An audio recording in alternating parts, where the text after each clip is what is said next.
Welcome to the 175th episode of Digging for Kryptonite, a Superman fan journey. I'm your host, Anthony Desiato.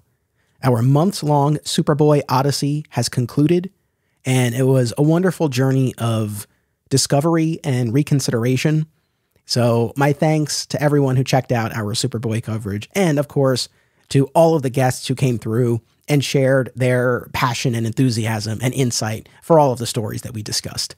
Now, like I said, this is episode 175, not quite the nice round milestone of a 150 or a 200, but whenever we hear 75, even as part of a larger number, I can't help but think of Superman number 75 by Dan Jurgens and Brett Breeding, released in November 1992. This, of course, was the culmination of the Death of Superman storyline, which would then continue into Funeral for a Friend and Reign of the Superman. As you guys know very well by now, the death and return of Superman, along with the entire Triangle era of comics around it, not only introduced me to this world, but is also truly a foundational pillar of my fandom. And so, I couldn't be more excited to present a special double feature, a pair of interviews with two of the architects of the Triangle era and the death of Superman. Longtime Superman group editor Mike Carlin and legendary Superman writer and artist Dan Jurgens. With this episode, my personal journey and the podcast overall really come full circle. These conversations were particularly meaningful to me, and I think you'll hear that in the discussions to follow. So first up, I speak with Mike Carlin about the Triangle era, this decade-long period during the 90s and early 2000s when 4 monthly Superman titles, as well as a quarterly book for a period of time, operated together to form essentially a weekly Superman adventure, with the reading order denoted by these little triangle numbers on the cover. We spoke about the recently released Triangle Era Omnibus Volume 1, the era generally, the death of Superman, the famous Super Summits. It's a wide-ranging conversation, and I hope you enjoy. So here it is, my conversation with Mike Carlin. Mike Carlin, welcome to Digging for Kryptonite, sir. It's an honor to have you here. Thank you for having me. It's a pleasure. Or a pressure. It's something. It's good. At least I'm somewhere. So the audience knows my Superman fan journey very well by this point and how foundational the Triangle era was for me. And I had the great opportunity to share a little bit of that with you when you joined me on my George Reeves podcast not too long ago. But now we can really speak in much greater depth about the Triangle era and your tenure as Superman group editor. And I have to tell you, I was so happy to pick up my copy of the Triangle Era Omnibus Volume 1. And that's what I want to ask you about first. What did it feel like to see that finally make print? And how did you feel about the way it turned out? Were you pleased with the presentation? Oh, yeah. I think it's a great package. I mean, honestly, secretly, I think that comics are pretty expensive these days. And I think these omnibuy they're pretty expensive too. So I appreciate everybody's interest in this at all. As an editor, as I've said this before, I don't get anything out of it, except that I am thrilled that 30 years later, people still give a shit about this stuff. It's just amazing to me. And it's awesome. It's great, you know. And I can't believe it's 30 years later to start with, but if it has to be, at least people are still talking about what we did, which is great. Well, you talk about the passage of time. In my mind, I always feel like I got into comics so recently, but I'm constantly reminded by the fact that it was 92. It was 32 years ago for me. So I have many decades now myself as a Superman fan and collector. It's crazy to me. It's like, I guess I'm retired from DC now. I mean, I'm willing to do work if people have things they want me to write. Or as you saw in the Triangle Omnibus, I wrote an introduction to that. And there's some introductions coming up in the Amalgam and Marvel versus DC Omnibuy. But it's just like, to me, it feels like I was doing it yesterday. And I feel like when I was doing it, I couldn't wait to be retired. And then all of a sudden, I was retired. Because it really, I mean, the never-ending battle, if you're not from Krypton can wear you down. It's tiring. It definitely takes its toll, and it's not a forever job to be in charge of stuff like that, because it is exhausting. The deadlines never end. It's just like Christmas week, Thanksgiving, every week there's a comic books are coming out. They never stop coming out. And it's like, that's not a complaint. It's just a fact. And it does kind of wear you down if you want everything to go together. Now, obviously, I've told this story before, but I was the editor of the Superman books. We were John Byrne left the series, and Roger Stern came on board with Jerry Ordway writing another book. And then we added Dan Jurgens and eventually Louise Simonson. And it really was our idea to just have it all not contradict each other. I mean, because they will be out there in the same time frame. And this is a little bit of a secret. And if Tom DeFalco ever watches this, I think he did a little of this when he was the editor of Spider-Man books. And it was not as tight as what we did, but he definitely was conscious of trying not to contradict what happened in Amazing versus Spectacular versus Team Up when I was an editor there. And I really said, that makes sense. If I was a reader, I don't want to have to pick my favorite Iron Man book. I want to give people a reason to think that Iron Man is the reason I'm here, not just an adjective.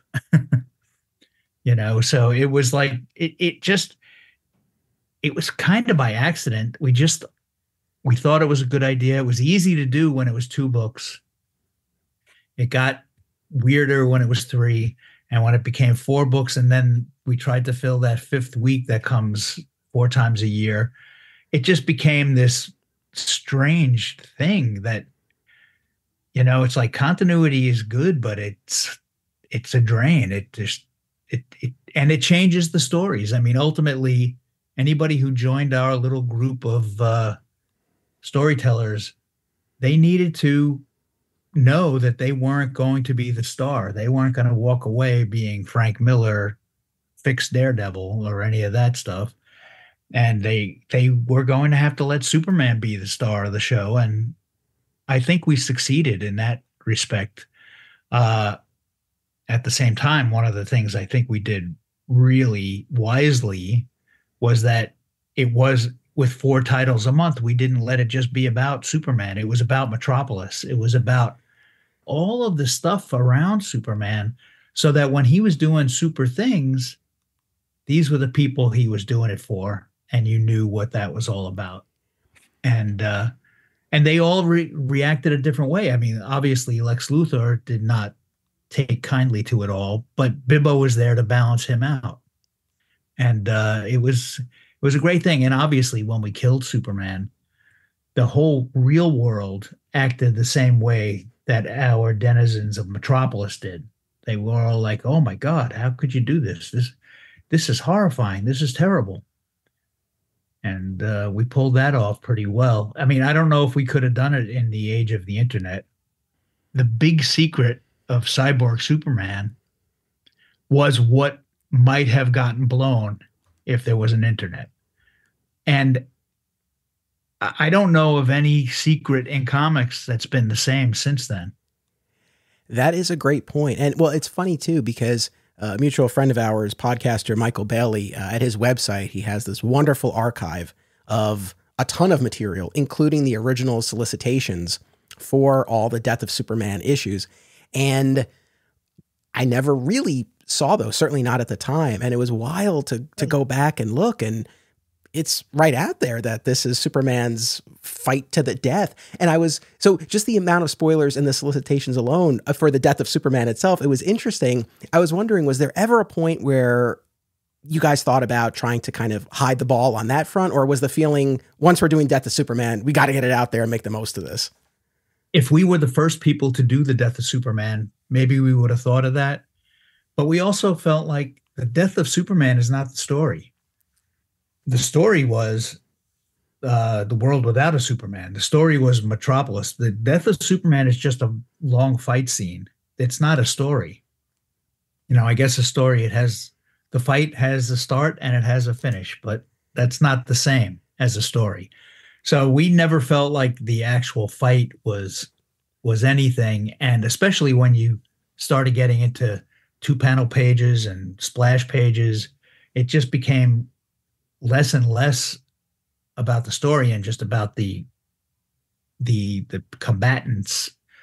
But then what's going to happen after this is what really was intriguing to us. And then when it got so big that we were afraid that if we just had Superman sit up in his coffin and say, well, I'm better now, that would have been very disappointing. So we had an emergency meeting and we came up with the For Superman idea because everybody wanted to bring Superman back very differently. And it was like, as the editor, I was like, I can't pick one of these. That I can't pick. So Louise Simonson said, why don't we do them all? And I was just like, success. That's the answer. And we did it. And that became a thing of its own. And then after that, we did some good stories after that and stuff, but they were never going to be as big as the death of Superman. And we knew that. Our bosses knew that. Nobody ever came to us and said, what are you going to do to top that? They didn't do that to us because they knew that we had caught lightning in a bottle and it was not going to happen again. Like, if people could do that kind of stuff on command, there'd be no shitty comics. There'd be no comics that people didn't buy. There'd be no top 100 because it would all be every comic is number one. So it's just like, it was the right day. It was the right time. And again, if we had been the first guys to do the death of Superman, maybe we would have been nervous, maybe not. But to me, it was just like, it was a fun thing to do. And it kind of happened by accident. Everybody knows the story that, Lois and Clark was going to be happening. We were going to do a wedding. And Jeanette Kahn and myself, not Hollywood, we said it would be great if we tied in with the wedding. Because if the show's a hit, it'll be on for a few years and we can get to the wedding then. If the show's a bomb, we could just do the wedding whenever they're canceled. But it was just like, let's hold off on doing this. And the guys were rightfully a little agitated because we were throwing out all the plans we had for what was going to happen. But the Triangle era, and again, I say in the introduction, it was self-preservation for me. I couldn't keep stuff straight. So I needed to have something where I could just go to the drawer and look through the issues in order without them getting out of order ever. And the Triangle was something to help me. It was originally supposed to be the Superman S-Shield shape, but bosses wouldn't let me do that because they said it would weaken the trademark. And then they did that anyway after I was off the book, so I don't care. But anyway, for me, it's like Triangle works just as good, and and people are still talking about it. Still talking about it. Yeah, no, that decade-long numbering system is something that for many of a whole generation of fans, we hold near and dear. It's such a hallmark of that period of time. Well, and that's why I am thrilled that there's a Triangle number omnibus because, and it's volume 1. Please, everybody, buy it. I don't make $1 off of it, but buy it so that they can do Triangle era volume 9. Let's see it all. Just see it all. And then you can judge what's good or bad or whatever, but at least you have the option to see it. And I know that a lot of this stuff is kind of easy to find in the dollar bins and all that, and that's okay. And when I was a collector, part of the fun was the hunt for a book too. At the same time, having it all in one place, these things look crazy good on a shelf. They are hard to read in the tub, I admit, but they're nice. It's just nice, and they're on nice paper, and it just is it's preserved nicely. And then you get all that little extra stuff in the back that I had lying around. Literally, I didn't save that much because I had to make room for next month's issues all the time. Maybe I always send them to Roger Stern because he was a saver of things. So I'm imagining that he saved a lot of that stuff, a lot of the character sketches and things like that. No, the Triangle Omnibus, it's a beautiful presentation. I enjoyed your intro where you talked about how this numbering system developed. And yeah, the back matter is great too. The photos of the whiteboard that you used to use at the Super Summit, when you were talking about the level of work and coordination and tracking that goes into all of this. We're so old, they weren't whiteboards. They were just raggedy pieces of paper that I taped to the wall. Understood. Specifically that one where you had to break the news to the teams that the wedding was going to be delayed because you wanted to tie in with the television show when they eventually got there. And I know it's been a misconception. A lot of people do think that it was the show that mandated this. And I know you've been very clear and consistent that that was not the case. Very tired of hearing that, but it's okay. I get how that stuff sticks, but it's just like, and everyone thinks, the evil Hollywood suit came down and punched the little comic book guys into shape. And it's just like, they didn't even know what we were doing. Jeanette Kahn and I put together a little, I guess it was a pitch or a sell packet. And we went to Hollywood and said, here's a new way to do Superman. And it had panels and it was, I cut it out and with glue stick, I made this thing. There was no PowerPoint at that point. And I put together this thing that had scenes from our stuff with Morgan Edge and Cat Grant and Lois Lane and all the Metropolis part of it, because we knew that the special effects were the hardest thing to pull off on television. And we pitched the show, and our thing was called Lois Lane's Planet.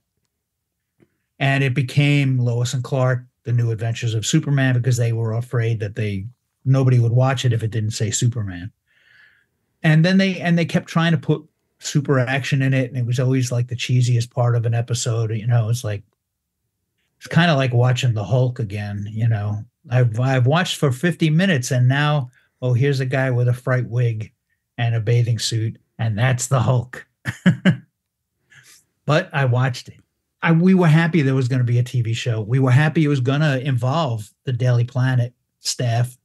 So Hollywood did not come and tell us what to do. Right. And so I'm just curious what your mindset was like going into that Super Summit, knowing that you were going to have to break this news, knowing that you were going to have some unhappy campers there. What was that mindset going in? Mindset was, I also didn't go in alone. I went in with Jeanette Kahn, who was the boss of bosses there at the time. And we basically just leveled with them. We said, look, it's an opportunity and we're all here to sell Superman. We want to make this a big thing. And we believe that this is the right way to go. So everybody got pissed off. All the writers and artists were sitting around moping and then I said, let's try to fill these boxes. I would put up the boxes for all the issues for the year, and nobody was putting anything up. And it was just like, ugh. And every time we did this meeting, as a joke, when we got stuck, Jerry Ordway would say, let's just kill him. And then we'd go to lunch. This time I said, okay, what happens after we kill him? And we came up with all that funeral for a friend stuff. And it was just like, this is great.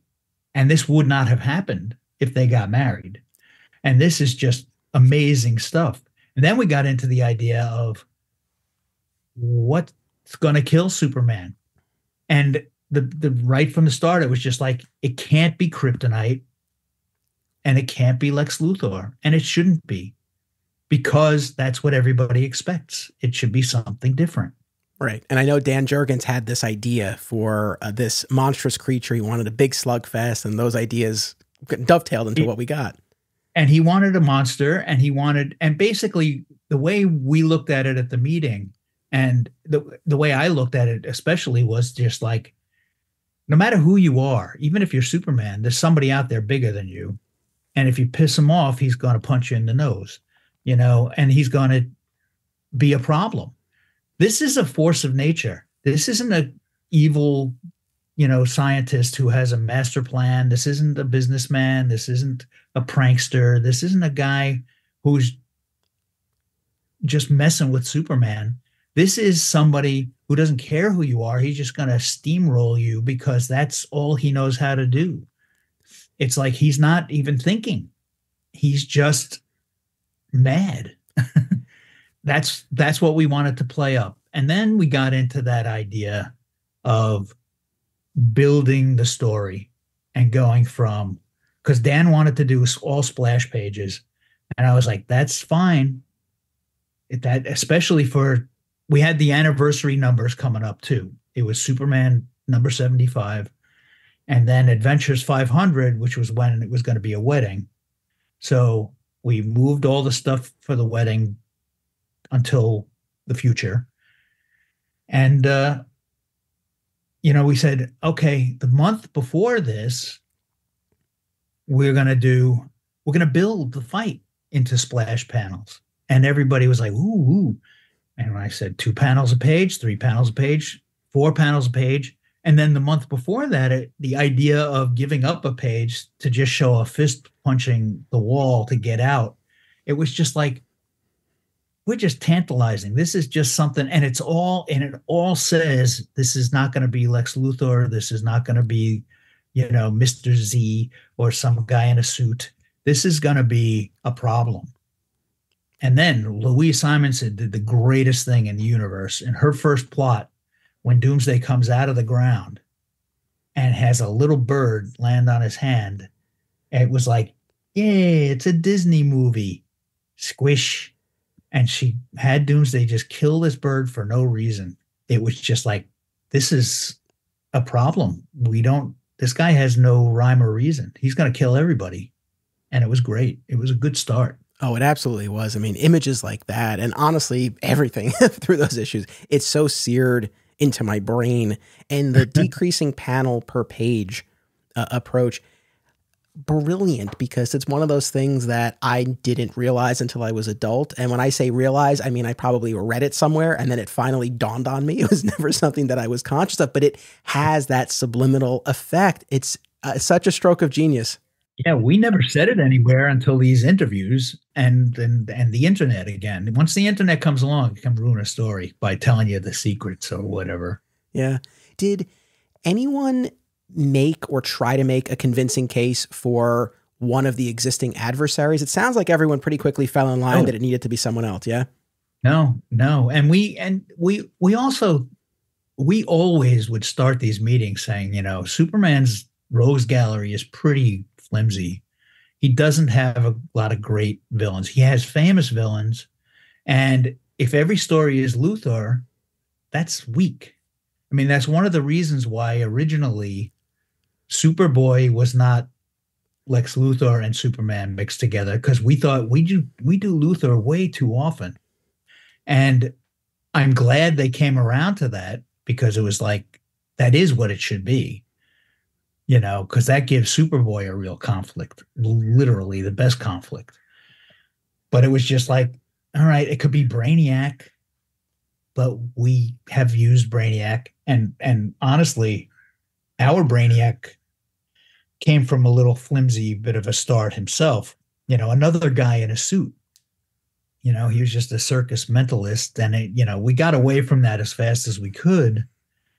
But at the same time, it was just like, this is Brainiac. He was pulling things when I was a kid, and now I'm a grown man. And it's like, it should be something I've never heard of before. And I also think that even when we came up with new villains, it was always Mr. Z. Here's a guy in a tuxedo. Here's a prankster. Here's a fat guy in a tuxedo. But they were all guys in suits. And it's like Superman punching a guy in a suit is getting worn out. It's not cool, and Superman punching Mixier's-Pitalik is also like a guy punching a kid, and that's not right either. So it's like, it couldn't be that easy. It had to be something that we put a backstory on. And honestly, I wasn't sold on giving a backstory to Doomsday as soon as we did. I wanted to give it to him, but I didn't want to give it as soon as we did. But I think, Jurgens did a good job on that too. Yeah, I Superman Doomsday Hunter Prey, I have a lot of fondness for it. I do go back and forth in this myself too. As a fan, there's a part of me that says, man, it would have been amazing if you just never got Doomsday's backstory and remained this mystery. Yeah. But realistically speaking, I know sooner or later someone would do it. And so it might as well be Dan Jurgens under this 10-year period of time. Once we got off the books, it's like what they've done with Doomsday. I'm like, okay, if you say he's the smart Hulk now, it's like, okay, that's it's Brainiac and Doomsday mushed together. Okay, that's all right. These are stories, but it's like it was too soon to get to that stuff for us. When it came time for Hunter Prey and the story of how Doomsday came to be, were there other pitches for what the origin should be that you remember? Doomsday? Yeah. Not really. No. Dan was the big orchestration guy on Doomsday because he was the guy who came in saying, I want to have a big guy fight Superman and I want to do splash pages and it's going to be, that's what I'm pitching for Superman 75. And I literally wrote Doomsday for Superman in the box and that name stuck. It was an accident. And I don't get royalties for that either. I don't get invited to movie premieres where Doomsday's in them either.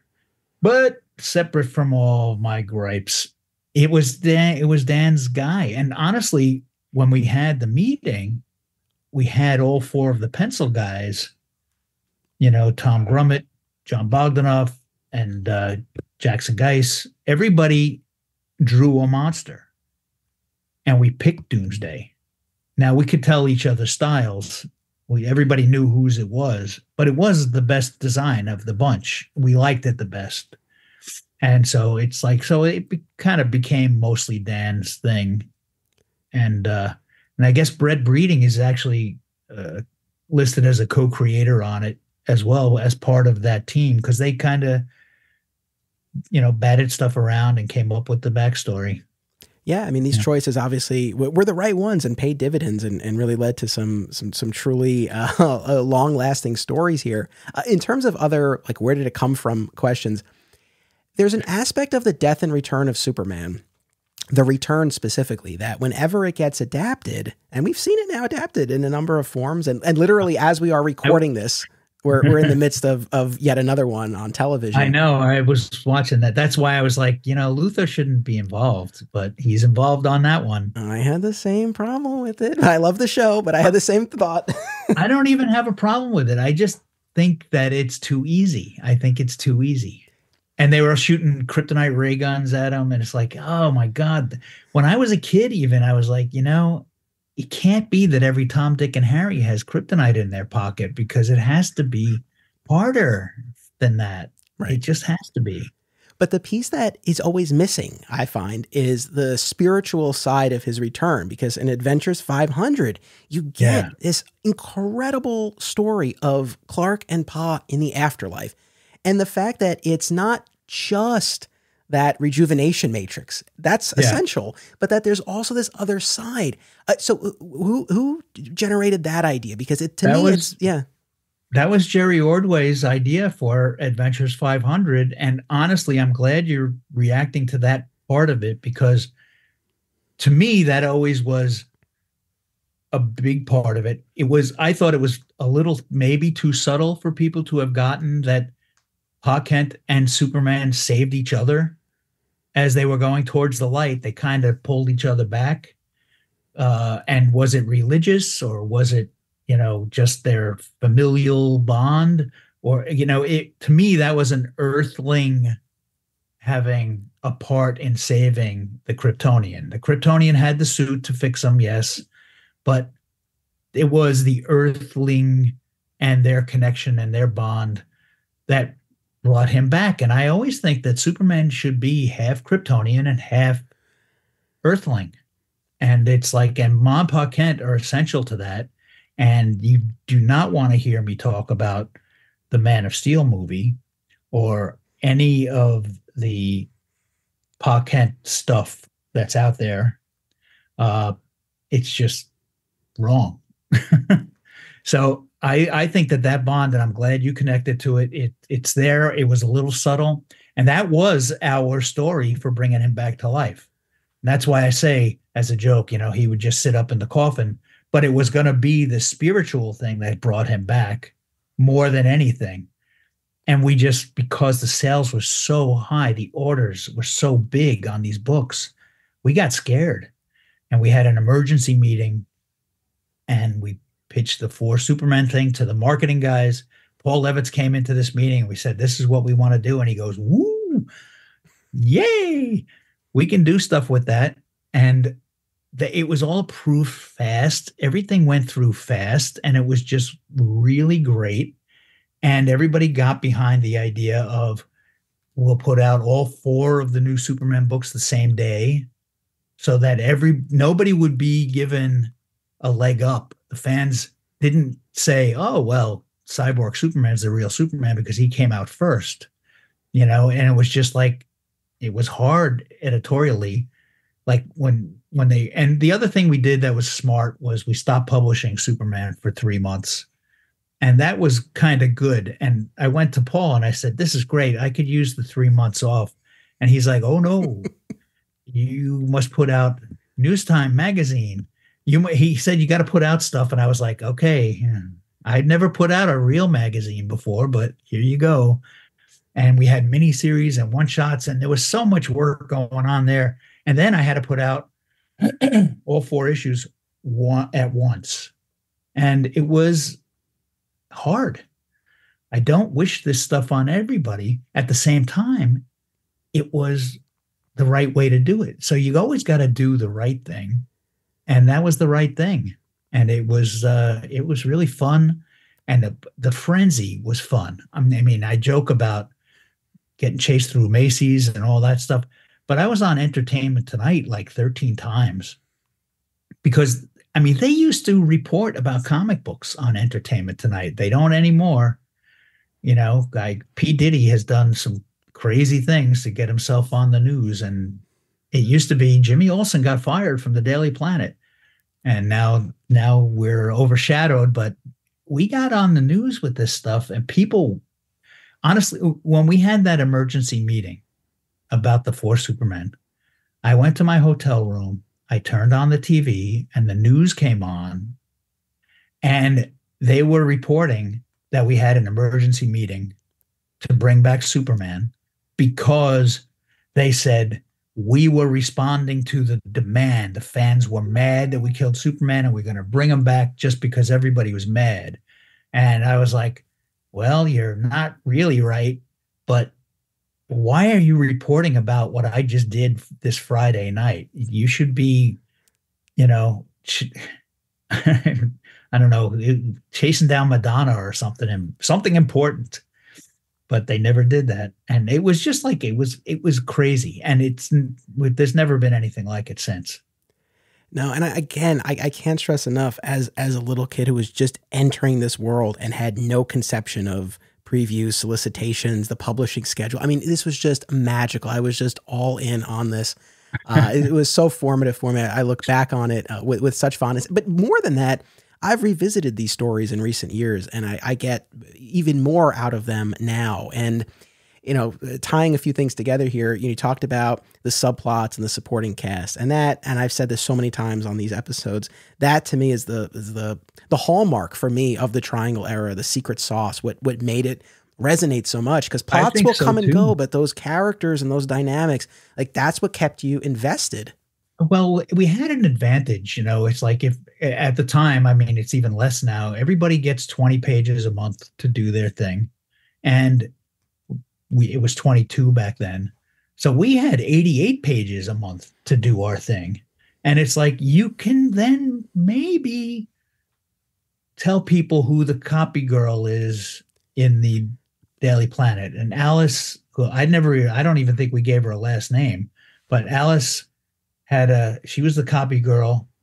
And one of these omnibuses or recent Death of Superman recaps said she was Perry White's wife. And I'm like, no, she was somebody who didn't even have a house. She lived in the copy room. And that story was so down to earth. And that's what kept Superman down to earth.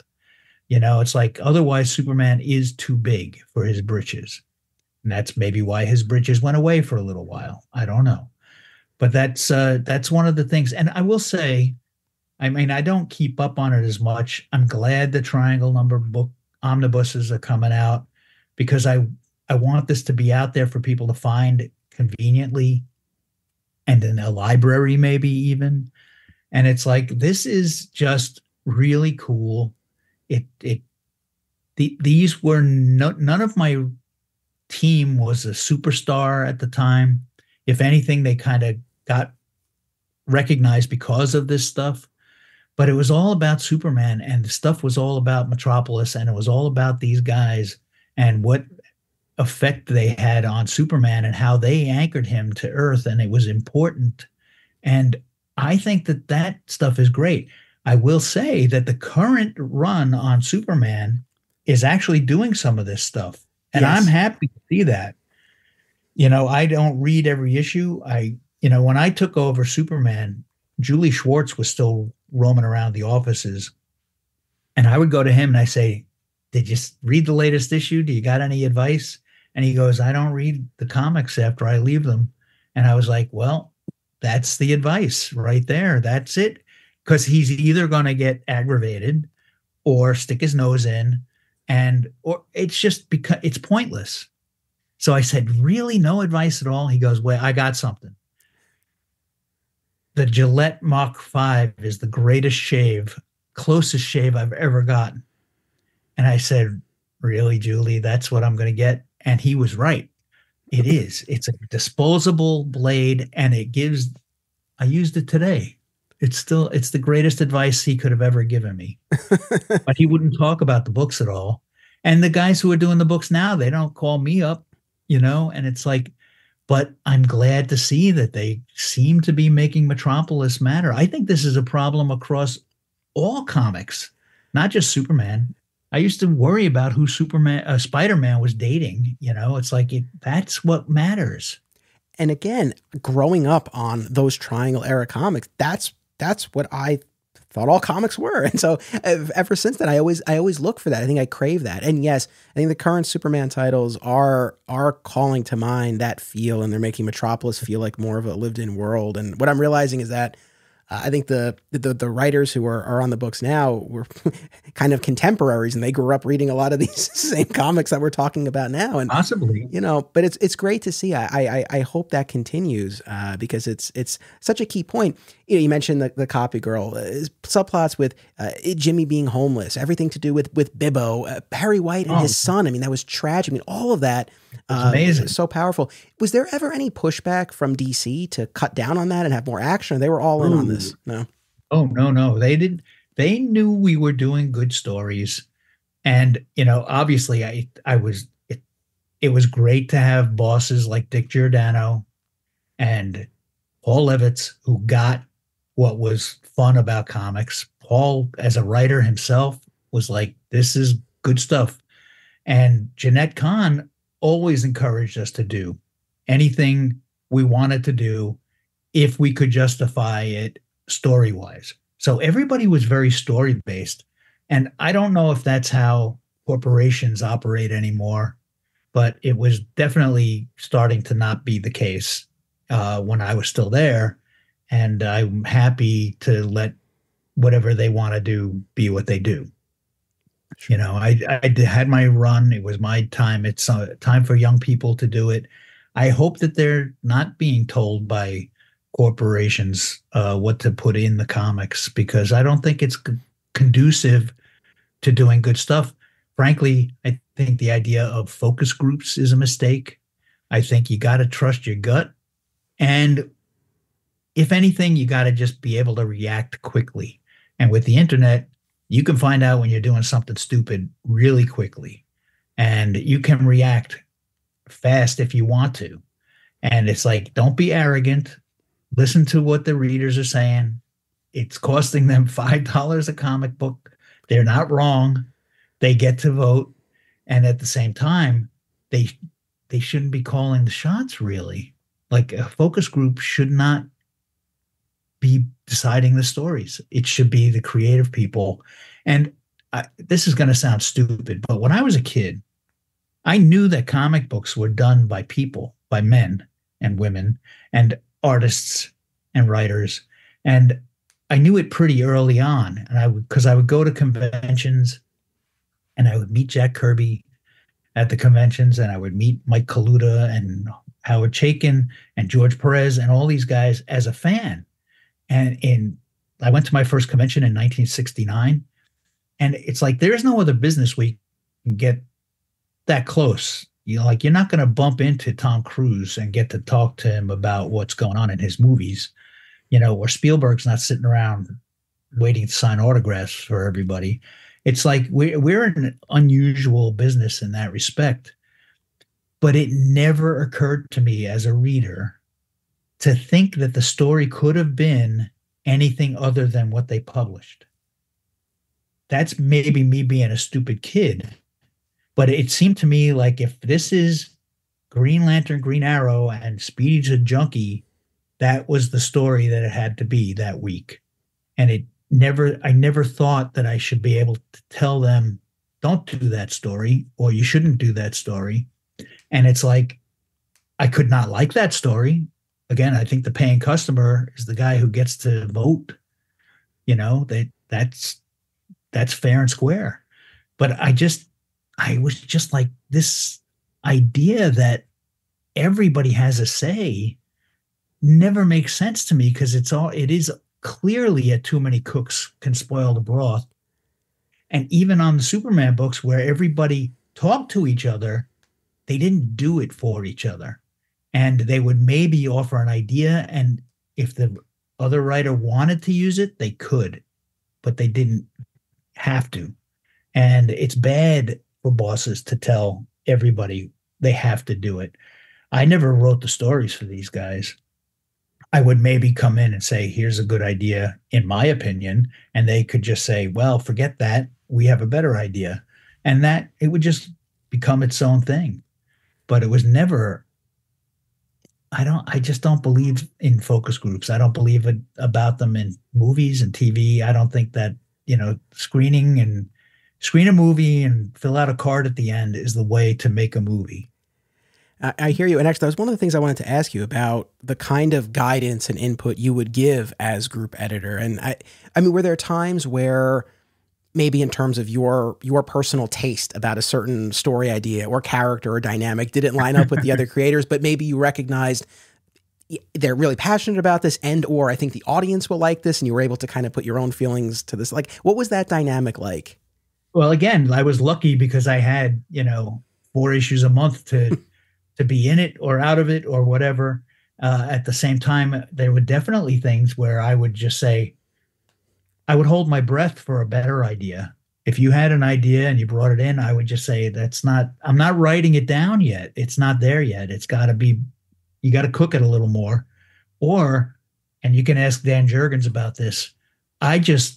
I really think time travel stories are a problem, because they never make sense, because you always have to make up whatever the rules of time travel are. And then you break them right away, And I said, there's 3 or 4, and then we're going to do time and time again. And this was Dan's thing with the whole linear men and all that. And I like what it turned out to be. And I think we played fair with the rules. But I said to them, look, time after time is a good movie. It's like a great time travel movie. There are no other good time travel movies except Bill and Ted's Excellent Adventure. And I said, they were clever and they played by their own rules, and they made it fun when these 2 idiots figured out ways around time travel and how time travel, you shouldn't screw with it. And they figured it out, and it became a fun thing to me. But all the other time travel movies, the time traveler's wife and all that stuff, it's just like everything is arbitrary and it just doesn't work for me. And DC is a company built on time travel and alternate universes and all that. And as everybody can see, the alternate universe idea is a good idea, but not if you do it every day and every week and every TV show is using it, every movie is using it, and it's like it's so tired already. I don't care about anybody. I tend to feel about magic the way you do about time travel. So Magic I recognize too. Mxyzptlk has his place and all that, but in my heart, that's not what I gravitate towards first. So I understand. I know when we talk about the Triangle Era, the death of Superman looms very large. And even in this conversation, we've talked about it a lot, but it's not the only story from this period of time.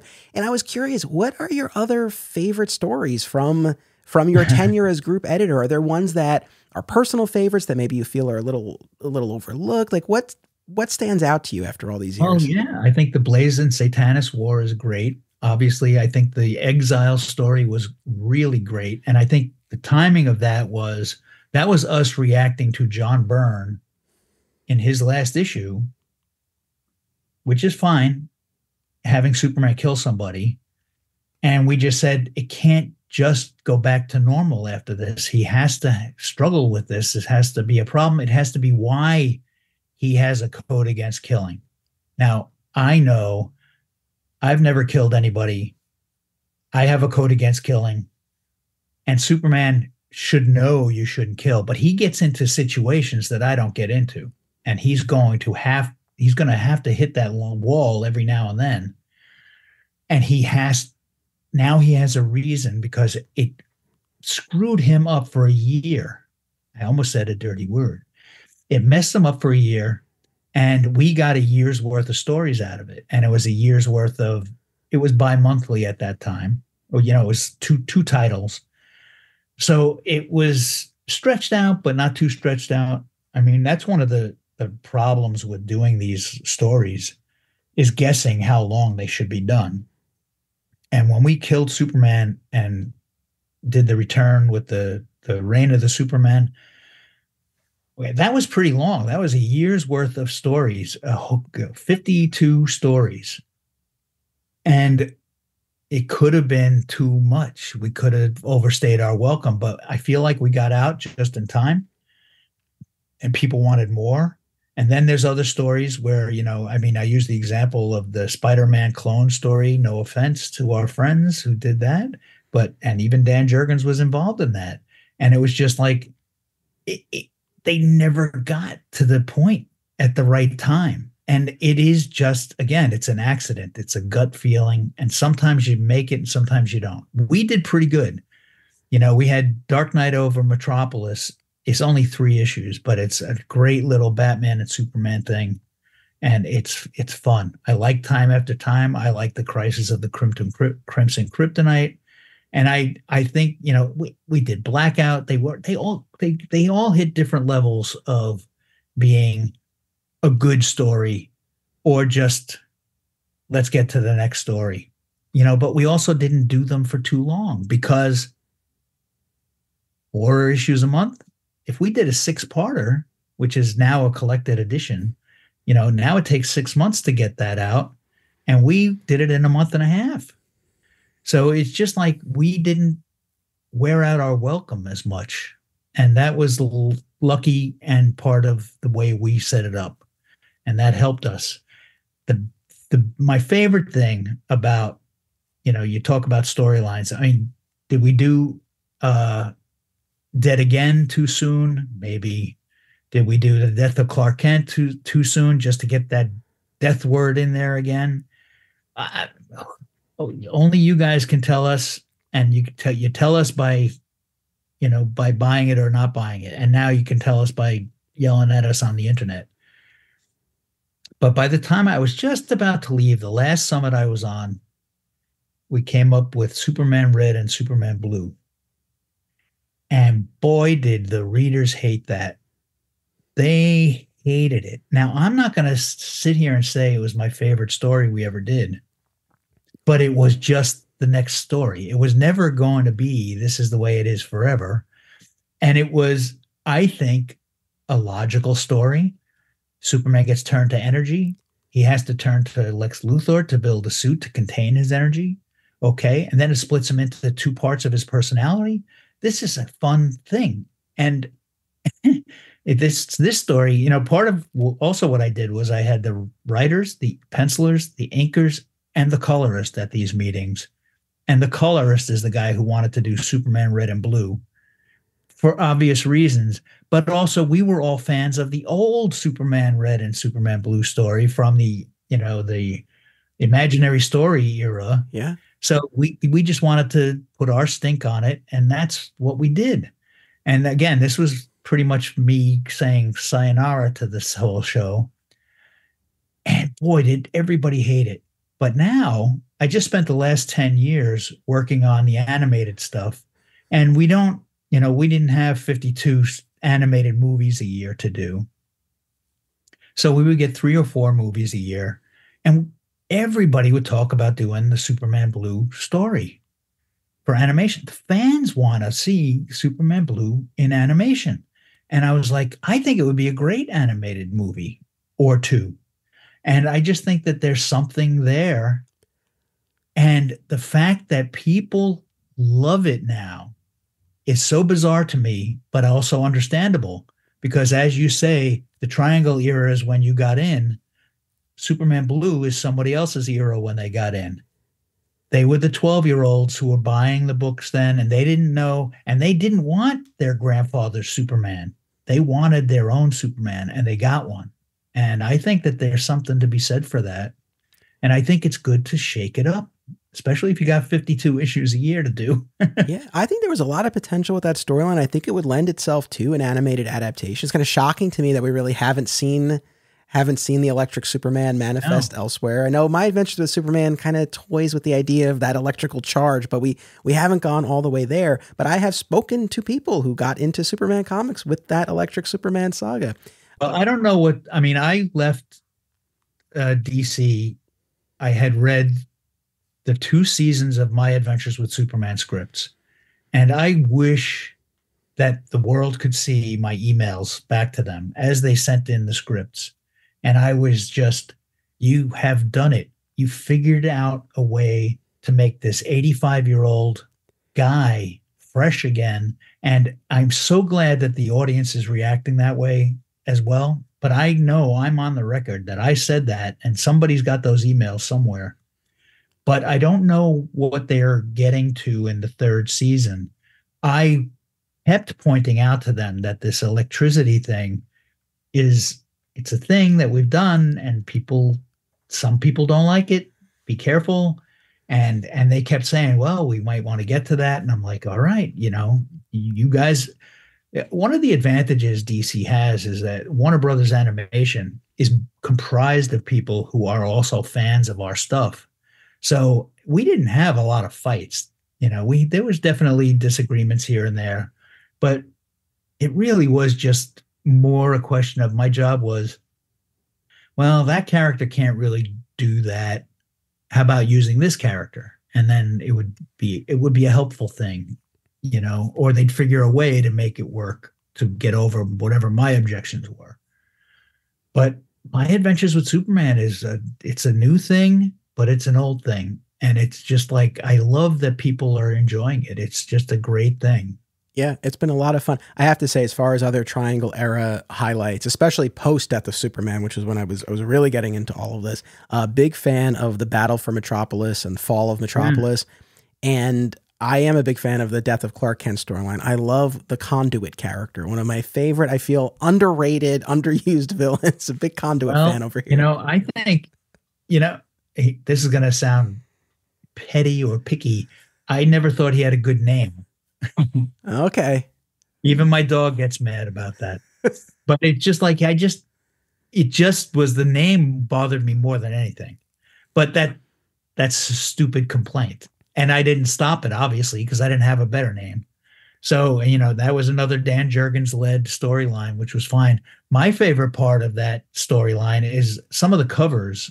I loved working on the covers because that's where I got to put out a lot of ideas. One of my favorite jobs was coming up with cover copy for the books. Nowadays, there's no cover copy on comics. It's just here's a pinup, here's a guy, here's a bit muscle, and it's the same as everything. And it's like for me, it was always like, this is my movie poster. It's a little movie poster. I want to see in space. You can't see your own breath, or whatever that catchphrase is from the Alien movies. And it's just like, I just thought that was a place where I could be clever.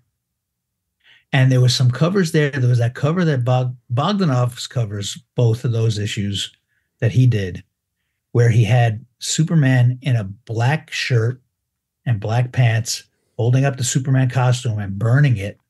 And I was just like, I never saw Clark Kent look so cool as to not be in his stupid blue suit for once after 59 years. And I was just like, he just looks like a badass. And this cover is, this is Spider-Man No More for our comic, and it's just like, this is a good thing. And then there was the other cover with the voodoo doll stabbed to the door of Clark Kent's apartment. And I was just like, whoa. And that's like a stupid looking doll. It wasn't a Superman cover per se, but I was just like, this says trouble inside. And you need to read this. And I just loved coming up with that kind of stuff. Yeah, I can picture both of those covers exactly as you're describing them. After you ascended at DC and you were no longer the group editor, I guess how close a watch did you continue to keep over the Superman books? Well, the Julie Schwartz lesson is like, I don't want to be in it. I mean, like I said, the Superman Blue was kind of my last official meeting, as I passed it over to Casey Carlson at that time. And then Joey Cavalieri did a meeting or two. And I was around, but I was more like Jeanette Kahn at those meetings, where I just was there if they needed help or whatever. But I didn't want to shape it. It was somebody else's job at that point, and it was time for them to come up with Dominus or whatever they thought was a good idea. And there were some things that were really fun ideas. I liked the bad guy who had an S carved into his forehead. I don't remember what his name was, but I liked that. I was like, that's badass. That's something. That's a good way to do a Superman villain. And I like that kind of stuff. So I kind of stayed out of it. And then the last meeting I went to was for the year 2000 books, which was, we were starting to do, I guess Lex was going to run for president, which I still think it's great that we did that. I love that. And Brainiac 13 was going to show up as the Y2K problem, which everybody was worried about Y2K. So we said, let's make it a Brainiac thing. And Jeff Loeb came up with Brainiac from further down the road, downloading himself into Metropolis. And I was the guy who numbered him 13 because that's a bad number. And it was just like, this is good. I think this is a good idea. And I just was like, now it's somebody else's turn. And then Dan DiDio took over from me because, my contract came up, and I just said, Paul Levitz came to me, goes, what do you want to do? And I said, I'll tell you what I don't want to do. I don't want to take attendance anymore. I don't want to be in charge of other editors. I want to edit comics. I want to be an editor. So, I took a demotion, I guess, and I took a salary cut. I'll tell you that. But I also was like happy to get back to just working on the books and doing cover copy and that kind of stuff. And it was just like, it was fun. And Dan was chomping at the bit to get in there and do his thing. So it was, it's good or bad based on whatever, again, if you were 12 years old in 2002, those may be your favorite comics. I have a lot of love for that Jeff Loeb, Joe Kelly era of the Superman books. Yeah. The Triangle era, it was still following the Triangle numbering, though it functioned differently. The books definitely did their own thing more. They would come together certainly for crossover stories like Emperor Joker or Worlds at War, but it wasn't that same weekly adventure. One thing I've always been curious about, I don't know if this is something you want to speak about or not, but that Superman 2000 pitch by Morrison, Miller, Wade, and Pyre, Yeah. A lot has been written and talked about it among the fandom. And I was just, is there anything you want to share from your perspective about that? Well, I mean, some of what I believe in is, pay no attention to the man behind the curtain, to whatever people's fights are or whatever. I will say that I'm not the guy who put a kibosh on it. I will say that I was on vacation when that pitch came in, and I had told the editor, don't do anything until I come back. And what he did, he fired some of the guys off the regular books already. And I was like, that's not cool. But at the same time, it was kiboshed by higher levels than myself. And I don't know if it was a political thing or whatever. Some of it was, again, when you put a lot of big names on things, it doesn't always last long. And we had a proven, formula. And honestly, as you say, the Jeff Loeb, Joe Kelly era was still working okay. I think, and for me, my favorite thing ever was it Action 750? 775. What's so funny about Truth, Justice, and the American Way? Yeah. Yeah. That you ask if I had a say in the books. My job was to read every comic before it left. So it didn't matter that it was just Superman. I had to read them all. And I would put notes, and most of my notes were about, I read this out of order, move the balloons around and stuff like that. Or I would say, whoa, what are you trying to pull here? And I would write notes on the books just the way Jim Shooter did when I worked at Marvel. And, he would mark up these books, and I read the book, and I was reading that issue, and I was mad. I was reading it. I was like, no. I was writing no. 1 exclamation point. Next page, 2 exclamation points. The next page, 3 exclamation points. And I hope that the editor, Eddie Berganza, saved my marked up version of it, because when I got to the end, I was like, yes, they did it. They pulled it off. They had Superman act out of character, and it was in character. And it was I think that was one of the best single issues of Superman ever done. And I had nothing to do with it. And it was just great. And that's why they made an animated cartoon out of it. Yeah. Which I love both the comic and the animated movie. It's right after the Our Worlds at War crossover during the Loeb Kelly era, where the triangle numbers finally go away. Yeah. Did you have any feelings about it at the time? I mean, no. I wasn't married to the triangle numbers. I knew how hard it was. And I thought it was 10 years is enough time to maybe try the way they used to do it and not have the books linked together again. But I always felt kind of strongly that the book should have identities and, points of view. And even when we were doing the triangle numbers, Ordway kind of did, the kind of like the people of Metropolis. And I guess the Simonson and Bogdanoff did that, something like that too. And Jurgens would do Superman amongst the superheroes, and Stern would make sure that everything came together. He was my secret weapon. And it was just like, he would just do, how does Superman fit into the legacy of the history of the DC universe? He was a eye on the bigger picture guy. And they all kind of had a different flavor, but they didn't it was all about not contradicting each other. It wasn't so much about tying together. It was just about not contradicting. And one of the other secret weapons was I had one colorist, Glenn Whitmore. He colored every issue of everything when I was the editor. And he did a great job. And it was a little easier for a guy to color a book a week. But what he did was that if Jimmy Olsen was in a green jacket at the end of an issue, he knew that the next issue he'd be in a green jacket, unless it was the next day or something like that. And he kept track of all that stuff. Or if a car crashed into a tree and we needed to see the tree in the car in the beginning of the next issue, it was the same color car. So he worried about a lot of that stuff that made my job easier. And to me, an editor's job is to make his own job easy, and if you do that, it should come off looking like you don't have a lot to do.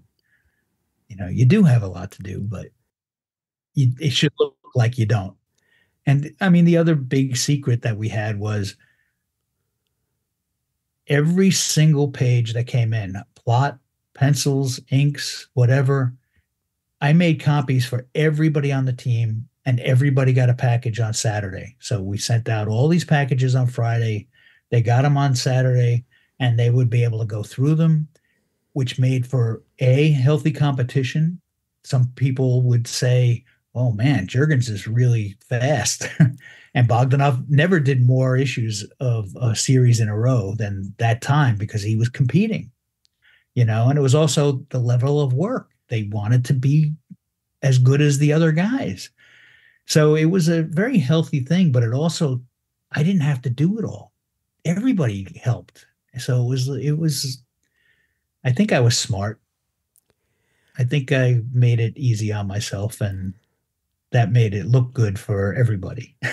Well, I know so much went into it, and I know it would have been easier to just have the books do their own thing and not have the coordination and the triangle numbers. But and I know I speak on behalf of a lot of Superman fans when I say I'm so glad you guys all did what you did, and thank you. And I extend this, of course, to all of the creators, everyone you worked with. But thank you for those comics, because again, when I say they're foundational, I mean that's not even doing it justice. I mean we're not doing this podcast if this triangle era didn't happen. So again, thank you. There's plenty of eras of Superman. As you say, you have your own, Adventures of Superman, George Reeves podcast too. So that was my Superman.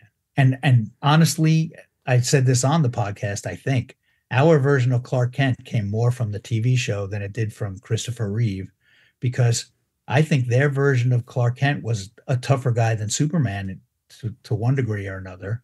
He was badass, and that was fine. And now I get that they did that because it was cheaper to do Clark Kent scenes than it was to do Superman scenes.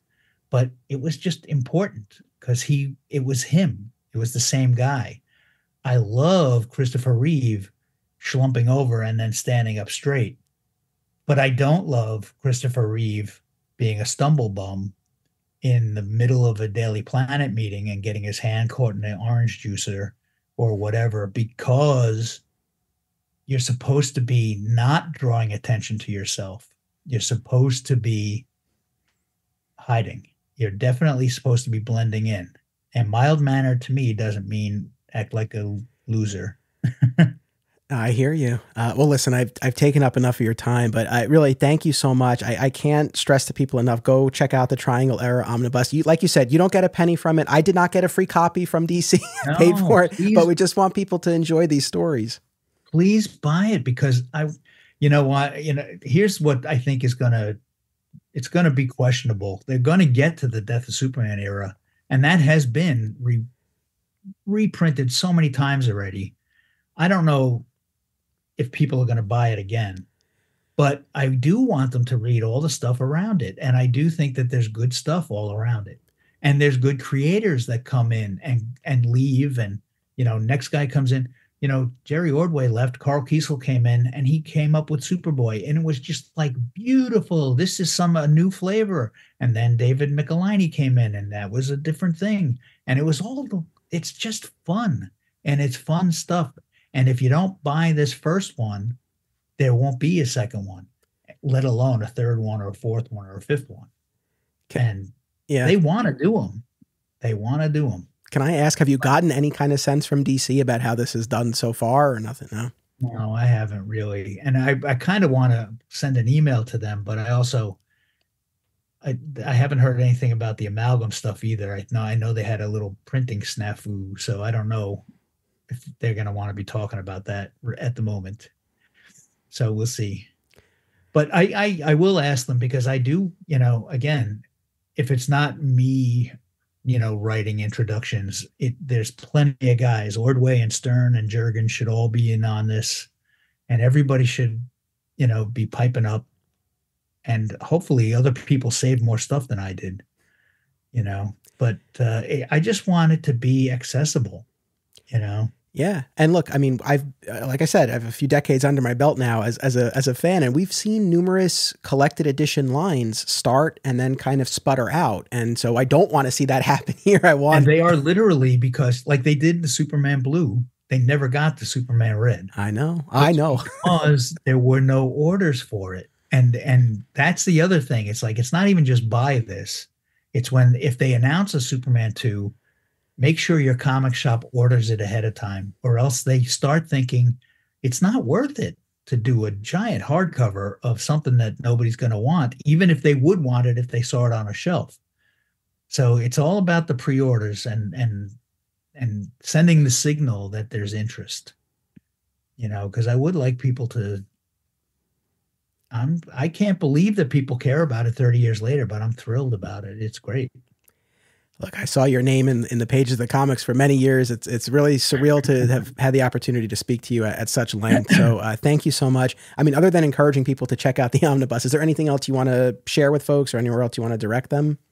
Yes, the Gillette Mach 5 is the greatest shaver. I'm telling you, I promise you, Julie Schwartz was right.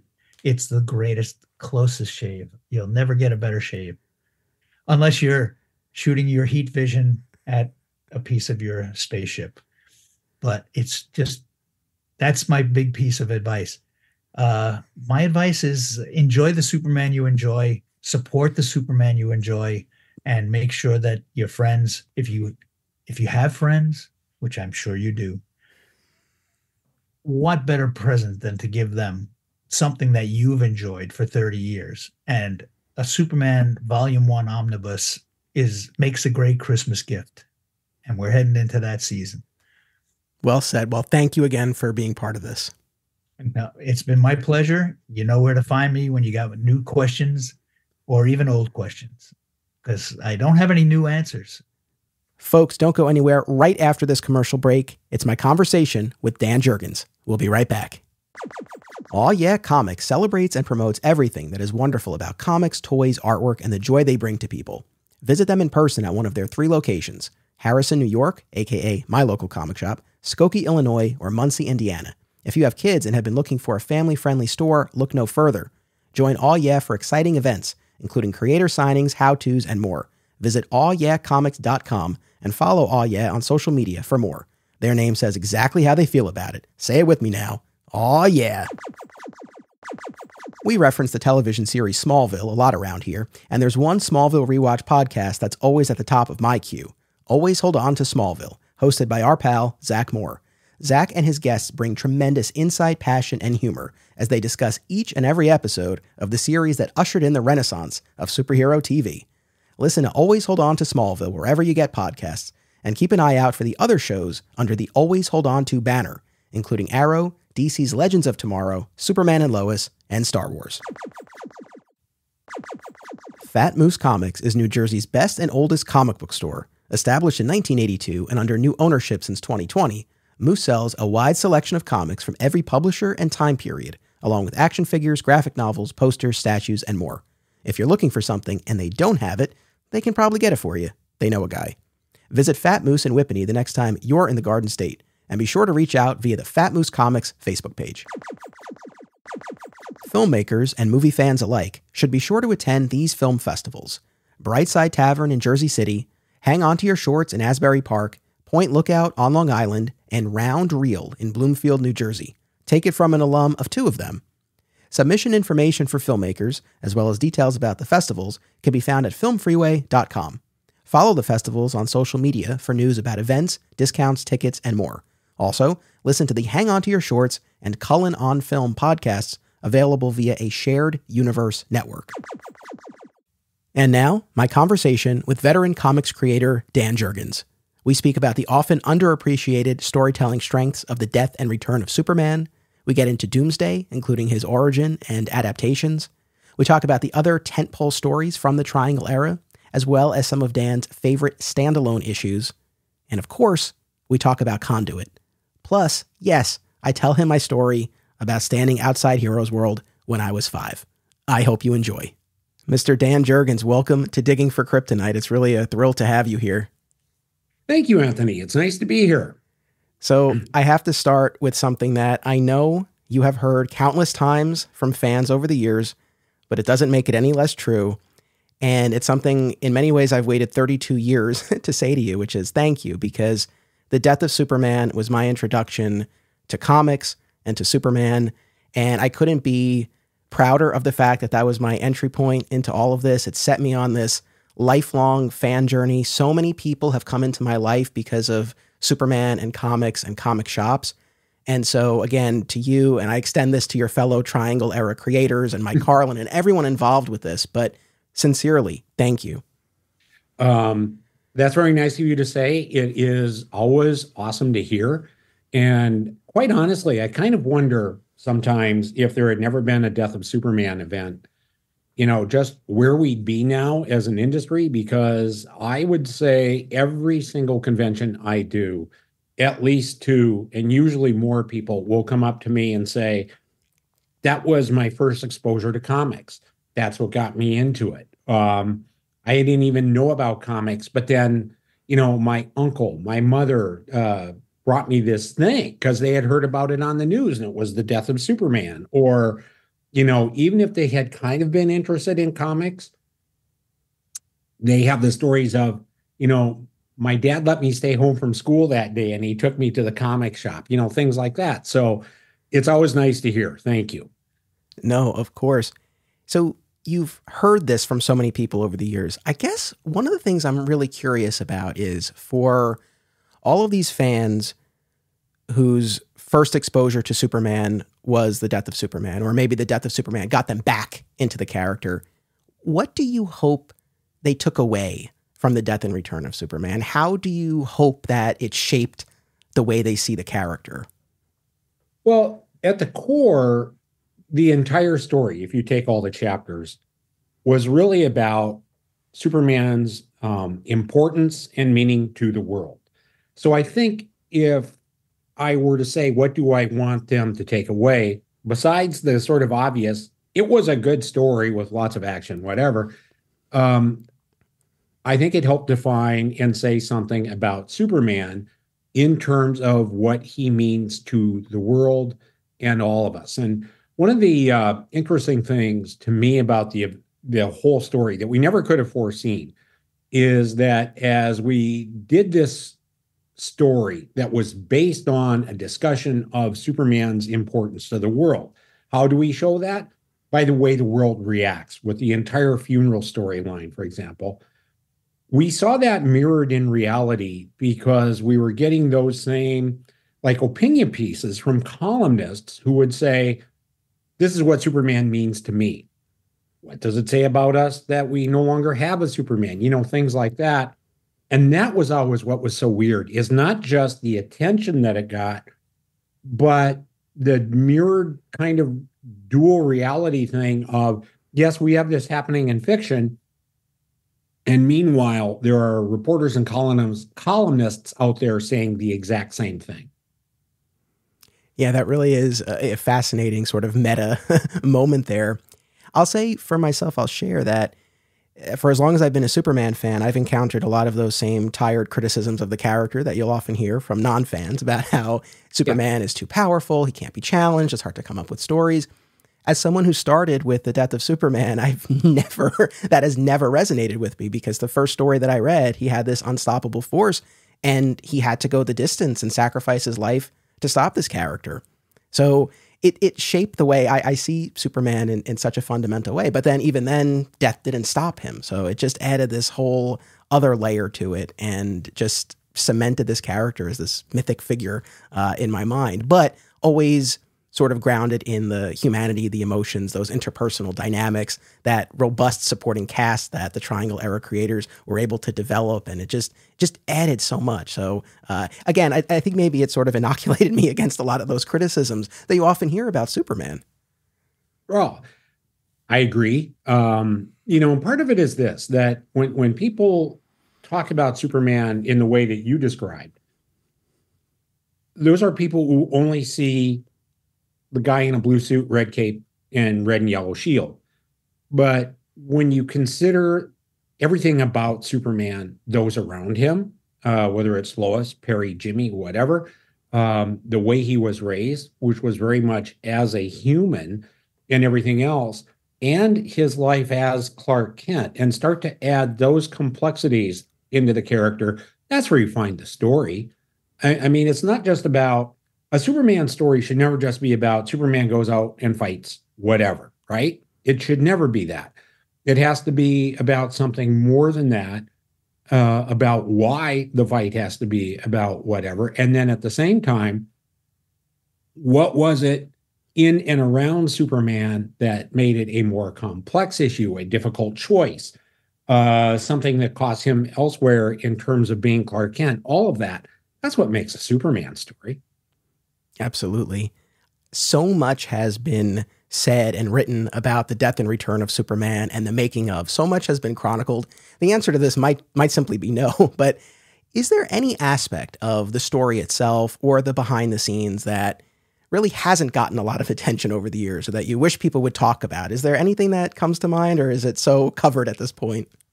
Well, I don't know if I would answer it quite that way. I think there are a couple of things. One is, in previous meetings, we had talked very broadly and somewhat superficially about a Death of Superman story sometime. This one, because we weren't going to be doing the wedding of Lois and Clark, because that was, responsible to the Lois and Clark TV show, we did need another story. I had the two ideas written down on the legal pad, Death of Superman and Monster Trashes Metropolis, without ever associating the two ideas at that time. But even then, once we started to talk about the potential of a Death of Superman story, there was no story to it. And Mike Carlin, who was our editor, said, there's no story. I mean, you have Superman dying and then what? That kind of took us into a discussion, which was really the funeral for a friend story. And we sort of, without even deciding whether or not we were going to do it or how Superman might die, we moved into talking about the funeral and the reaction of the world.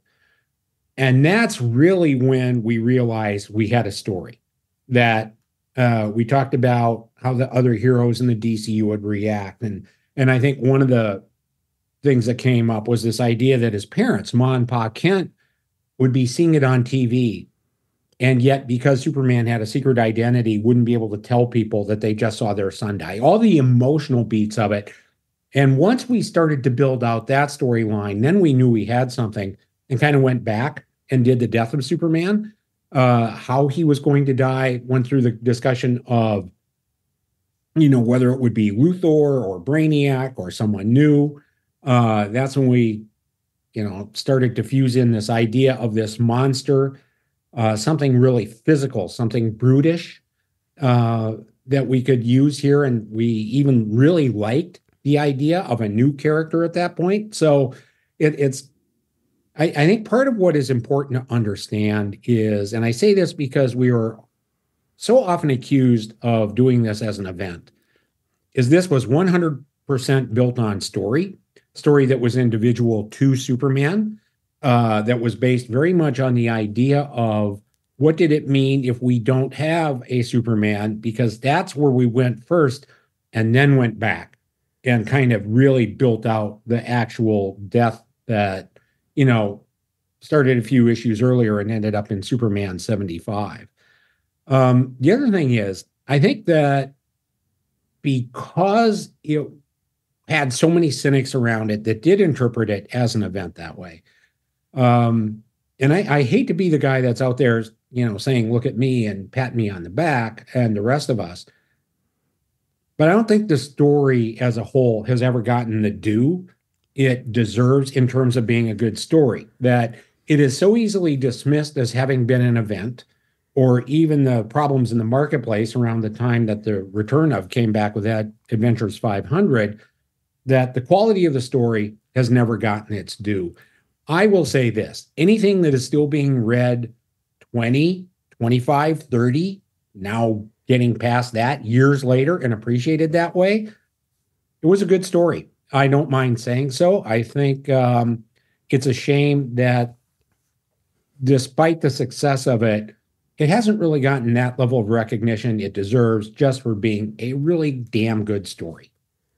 Amen. No, I could not agree more, honestly. And we've talked about these stories a lot on the podcast and very lovingly. And everything you're saying rings true. There's so much care and integrity that you see on display in those pages.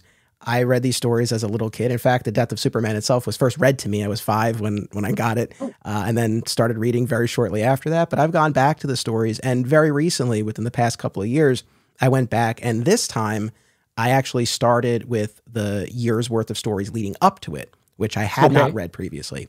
And that added a whole other component to it, because now you're so fully invested in this world and the supporting cast, and everything hits so much harder. One of the things I said about The Death of Superman itself, that's that storyline, and this might sound a little silly, but it reminded me in a weird way of It's a Wonderful Life, which is one of my all-time favorite movies. And everyone knows the big scene at the end where all the townspeople come together to help George Bailey. And as I'm rereading Death of Superman, now with the year's worth of stories in my head, I'm seeing all these people show up for him and for Metropolis in whatever way they can. Maggie and Dan Turpin and Double X and Guardian and Hamilton. And obviously it has a much darker, tragic end than this holiday movie that I'm equating it to. But just sort of this notion of all these people in this world coming together and trying to help. It just put a whole other spin on it, and I got even more out of it. So from that point forward, and yes, certainly Funeral and Rain, there's so much resonance and depth and so much that's at play there. But even from the jump with the death, there's a lot going on. Sure. And honestly, you're referencing It's a Wonderful Life. I totally get that. And don't know that I did at the time, certainly, but in retrospect, having worked through the entire story, because he did come back and the way he came back and everything, and even the 4 characters, well, 3 of whom, showed up to do the right thing and everything and kind of take that spot and fill in. Yeah, I think all of that shows aspects of It's a Wonderful Life. Definitely. There's something that my audience has heard me say a million times, but the moment that pulled me in was at a mall in White Plains, New York, the now defunct Galleria, and the Heroes World chain had a location there. And sure. Okay. It was winter 92, and I was there with my parents, and there was a window display advertising the death of Superman, and it was a Superman action figure in a quote-unquote toy coffin. And I guess I had enough of a sense of who the character was. I had the toy. I'm sure I had come across the character somewhere. So there was some level of recognition there, but it pulled me in, and then I was off to the races. But I know you guys did shop signings and mall visits and all sorts of things. I'm just curious, did you encounter any other sort of displays advertising the story that really stuck out to you? I didn't encounter this personally. The one thing I know someone showed me a photo of was a store, and I honestly don't remember the location or even the name of the store. And they had taken a Superman cape and kind of cut it in such a way that it looked like it was ripped, torn, and shredded and everything. And they hung it up as a flag on a flagpole outside the store, which I thought was a really good idea. And when I saw that, I thought, wow, man, we should have thought of that. As a kind of a marketing tie-in. But I think what's really weird is that the amount of just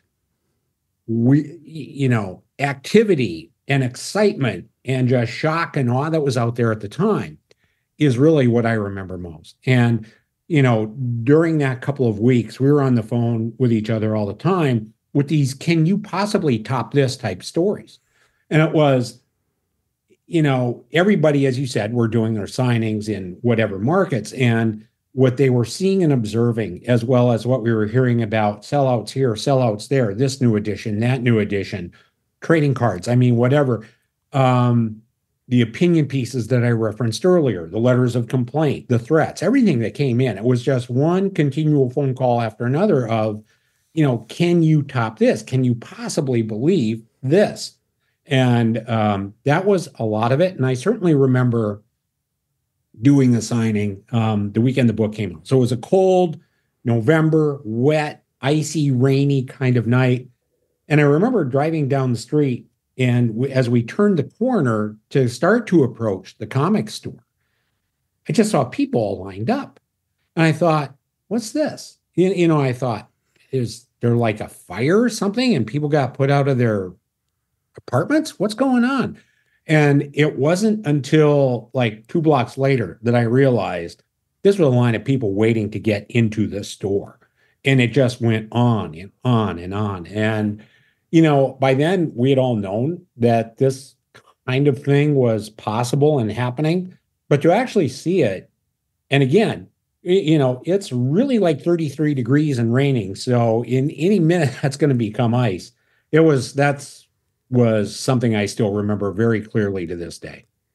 No, I can imagine. I also have to say that while it was the death of Superman that got me into this, specifically, it was the trade paperback collection that I know DC rushed out. And for newer audience members, this might not seem as striking, but to get a trade paperback collection in general, let alone one that fast, was very unusual. And so I'm particularly grateful for that, because that's the specific edition that I had, and I had the whole thing in one volume. It was tremendous. Oh yeah. And okay. So to that point, that's where a lot of credit go to, Paul Levitz and Bob Wayne, that they kind of saw the opportunity for this, got that paperback pulled together virtually overnight, went out for $5, right? And so it is also important for people to realize that back then, trade paperbacks really were not at all common. Collections like that, yeah, there were a few out there, but they weren't common, and usually years later after some classic story kind of thing. And I knew they were doing it. I had not yet seen it. One morning and they wanted to get it out for Christmas. That's another big part of this. And they did. And so one morning I walked into a Target of all places with my family, and right in front, they had a table laid out with probably 50 of those Death of Superman trade paperbacks sitting on. I hadn't even seen it yet, as I said, as I just looked at it and I picked one up. It's like, wow, and as I said, I knew it was coming, but hadn't even gotten my own copy yet. And yeah, it was great. And that story is also one that I hear all the time, that's when people really got exposed to it, because they got all of it at once. Yeah, it was huge. So as has been discussed, I know the teams were gearing up for the wedding of Lois and Clark, and then those plans changed. I was just wondering what you guys had originally envisioned for that year's worth of storytelling. Did it all eventually get repurposed more or less when you got to the wedding later on, or were there ideas that just sort of fell away as those plans changed? Yeah, I'd say there were changes. Part of it is because, it took a couple of years. We do a lot of material because we were basically sort of a weekly comic book when it came to the secondary characters. So yes, we did have to work some different stuff into it. And also, I think, in all honesty, the biggest change was, if we had done the wedding, say around the time of Superman 75, we might have had a couple of guest artists, but I don't think we ever would have gotten a wedding album like we eventually did, with that page count, with, as many artistic creators as we could possibly get, and that kind of thing. I think because we had done the death of Superman, that allowed us to enhance Superman's profile and the scope of what that wedding would be. So we got this big, mammoth, very special wedding album project. And I think that was, I think that's where you get these side benefits that you don't see in the immediate term. It's like, yeah, okay, of course we're going to get this many pages now because we know we're going to sell that many books and get that kind of attention. Sure.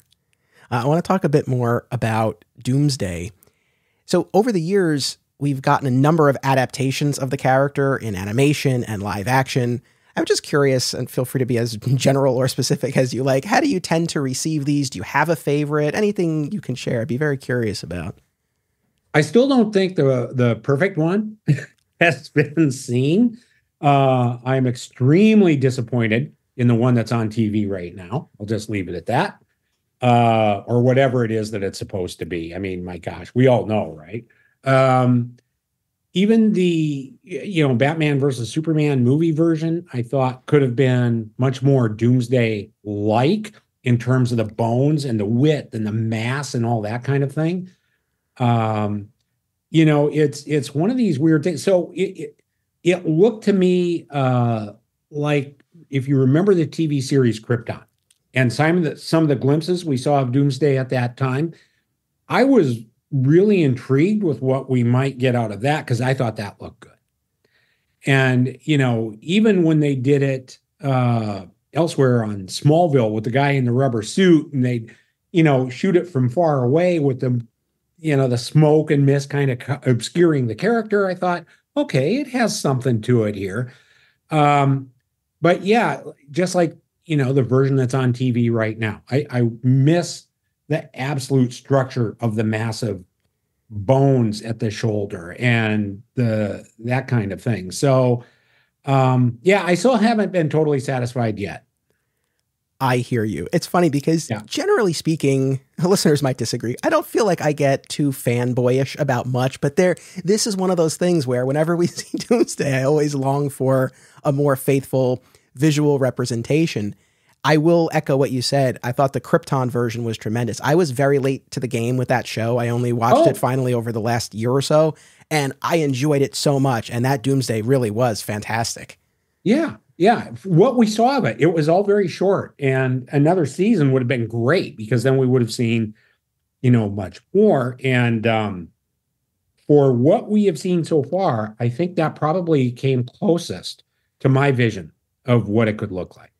As I'm sitting here wearing my Blur t-shirt from Smallville, I just have to ask really quickly, the Smallville spin on this, of course, was that one of Doomsday's adaptations was this human camouflage. So he had this whole human side to him, which on the one hand, it runs counter to what we think of with Doomsday, just this force of nature that's uncontrollable, but at the same time allowed them to do the character on a weekly television basis. Are you able to sort of make peace with it in that sense, or does it feel too foreign from what the initial idea was? No, I mean, yeah, I sort of made peace with that one. I understand the needs of TV or any other storytelling format where they have to kind of adjust on the fly. I get that. And especially something where you have a limited budget. So you want the character around, but you don't have the money to portray the character as it should be portrayed. So you need a live action stand-in or live version, human stand-in of sorts. So, okay, I get that. And I can roll with it. So again, we're not totally inflexible on this one. So that one I get. It's sort of like this. In terms of action figures, there have been a number of really great Doomsday action figures, just wonderful ones. I need something on film that looks like that. By the same token, I still haven't seen a Booster Gold action figure that I'm totally in love with because people don't seem to understand the portions of his suit that are metallic, which is the gold part on top and the legs as well. So sometimes you just have to roll until you kind of get to the point where you hope someone gets it right. Fair enough. I will say my favorite Doomsday action figure is the one that's on the shelf behind me. You can't see it, but it's the Hunter Prey 2-pack. Mm-hmm. Yeah, that was great. And kind of on that note, I know in recent years, the Doomsday character in comics has gotten more play, but one of the things that was striking to me when I went back as an adult and looked at the rest of the Triangle era following the death of Superman was the amount of restraint shown in terms of using Doomsday. It's primarily those two prestige format miniseries that you did, Hunter Prey and the Doomsday Wars. And I was wondering, was there any pressure from DC to do more with the character? Did they want to see Doomsday pop up more frequently or no? No, not that I recall. As much as anything, what we wanted to do is make sure that he stayed in the Superman corner, if you will, and didn't necessarily want to see him showing up in, say, Green Lantern. And not to take anything away from Green Lantern at the time, it's just that characters like this have to be used very judiciously, I think. So that is something we really focused on as much as we possibly could, that use Doomsday judiciously because that makes it more special each time. I think, I think we can all think of villains who are out there that we have seen so much of. And some of the times the stories have been so off model for that villain, you just go, oh my God, can they erase that from continuity? That we always were conscious of that and wanted to play it straight with Doomsday. Understood. And I'm a huge fan of both of those miniseries, especially Hunter Prey, which gives us Doomsday's origin. What was the genesis behind this idea of him being a Kryptonian experiment? How early in the game did that come to you? Did you consider other possible backstories for the character? So when we did the Death of story and we planned all that out, one of the things we talked about a little bit is the idea of whether or not we had to show Doomsday's origin at all. And really what we ended up deciding is that we could figure that out later at some point, that who cares? I mean, sometimes to have something come out of nowhere and have that sense of mystery is more powerful. So we just tabled any ideas of the origin or, whatever that could be, went ahead and did our story and figured we would get to it later. And as I was drawing these couple of issues, like Superman 74, the Justice League tie-in, and then 75, I just kept thinking about it more and more. And I'd scribble down notes on a little notepad I had next to me, so that once we finally had the story done, the Death of story done, I could say to Mike, hey, I have this idea. What if we did an origin story as a special, prestige format project? Here's my thoughts on what the origin might be and what this power of accelerated evolution might be, because we hadn't even talked about that. And at the time, that felt to us as though it was unique and worth doing. So we started to set aside time for me to be able to build out that project and go ahead and do it. Now, the fun thing about it was then all of a sudden we got the action figures and with the packed comic books inside to match. And that's really also what made it a lot of fun. Yeah, it's so fun. I remember it very fondly. I have a very nerdy fanboy question here, but in Hunter Prey, of course, we see this initial test subject that undergoes all of these deaths and rebirths and the evolution that eventually gives rise to Doomsday. There's a line with respect to that test subject about how he's not native to this world. Did you work out where he had come from? I had, since then, I have adjusted that a little bit. So I've always decided to just leave that be where it's at for whatever mystical reason. But yeah, it's something I had always been looking at, just as to how it might ultimately work. Yes. Oh, I love that answer. I'm being evasive. I'm being evasive if you can't tell. I love, because this is something that we've talked about, and you just addressed it, right? When it comes to Doomsday, this notion of whether you even should know the backstory or not. And ultimately where I land, it's like someone's going to tell the story. It might as well be you. And I love the story that we got. But the fact that there's still this little bit of mystery, and I guess the reason why I'm so happy to hear your response is because when we talked about this on the podcast a while back, and I was like, I don't think this has ever been followed up. And then I'm second guessing myself. I'm like, did I miss something? Did I misread something? So it's very validating to know that, no, that little bit of mystery still remains. That's awesome. Sure. So I kind of want to move forward a little bit more through the Triangle era that followed, kind of beyond just the death of Superman.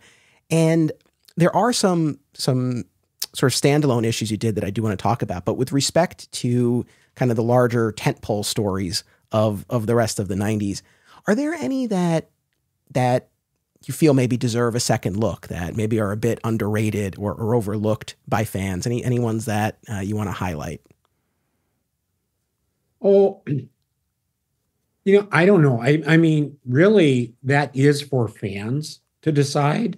Excuse me. One of the things I'm also surprised at now is the amount of love that's out there for whether you call him Superman Red, Superman Blue, or the electronic suit, whatever. There's a lot of people who really remember that fondly, which is kind of fun to see. Because I do think that story had its high points and its moments.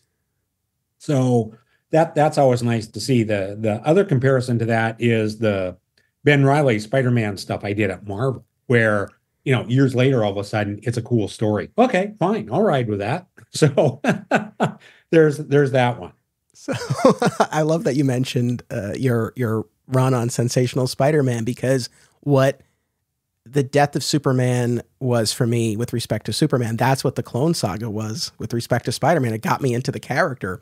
Mm-hmm. So I have a lot of love for that time period. I understand the frustrations that people had. But I remember your run very well. I enjoyed it. And I know this is a little bit of a tangent, but what was it like to jump in to Spider-Man at that point in time? I mean, you were launching a new series, you were setting up Ben Reilly transitioning from Scarlet Spider to Spider-Man, setting up his new look and supporting cast. But I have to imagine there was just a weird time in the midst of this Clone Saga. What was it like? It was a weird time. A lot of it was, it's interesting because I, within the past couple of months, had run across Bob Budiansky, who was Spider-Man editor at that time, and had him talking about how if not for the death of Superman, all of that never would have happened. But it was all long before I ever showed up, driven by this idea that they wanted to do with Spider-Man what DC had done with Superman, is just create this big thing that would go across all platforms. For me, it was probably the wrong time to try and walk onto the books. It was a chaotic situation. There were, a number of writers who were already in place who we all got along just fine, but I still think they wanted to go their way, which I understand.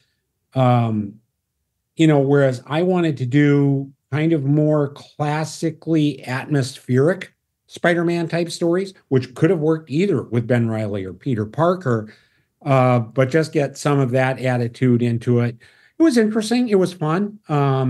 I still get along with everybody who was involved. I mean, it was just the frustrations I ran into. I was not in the right place to do the type of stories that I wanted to do.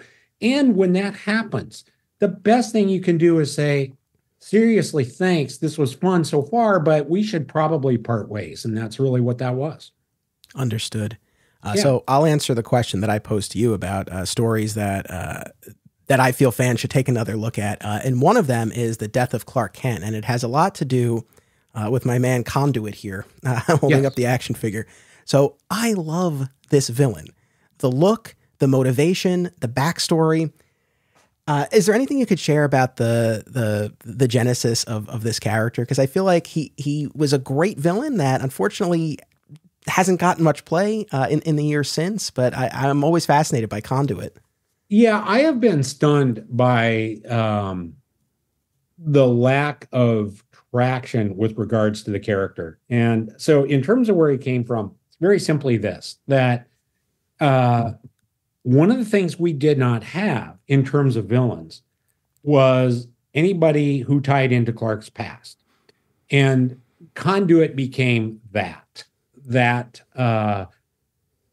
we could have villains that might have tied into Superman's past somehow through some kind of Kryptonian connection, but not Clark. And so I really wanted to create something that would give us a chance to go back to those Smallville days and who Clark was at that time and the kids around him.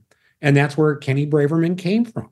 And, that's why in the first Superman movie of a couple of years ago, there's a scene where, Clark is with his dad in the pickup truck, and the older kid who opens the door and pulls young Clark out, that's Kenny Braverman.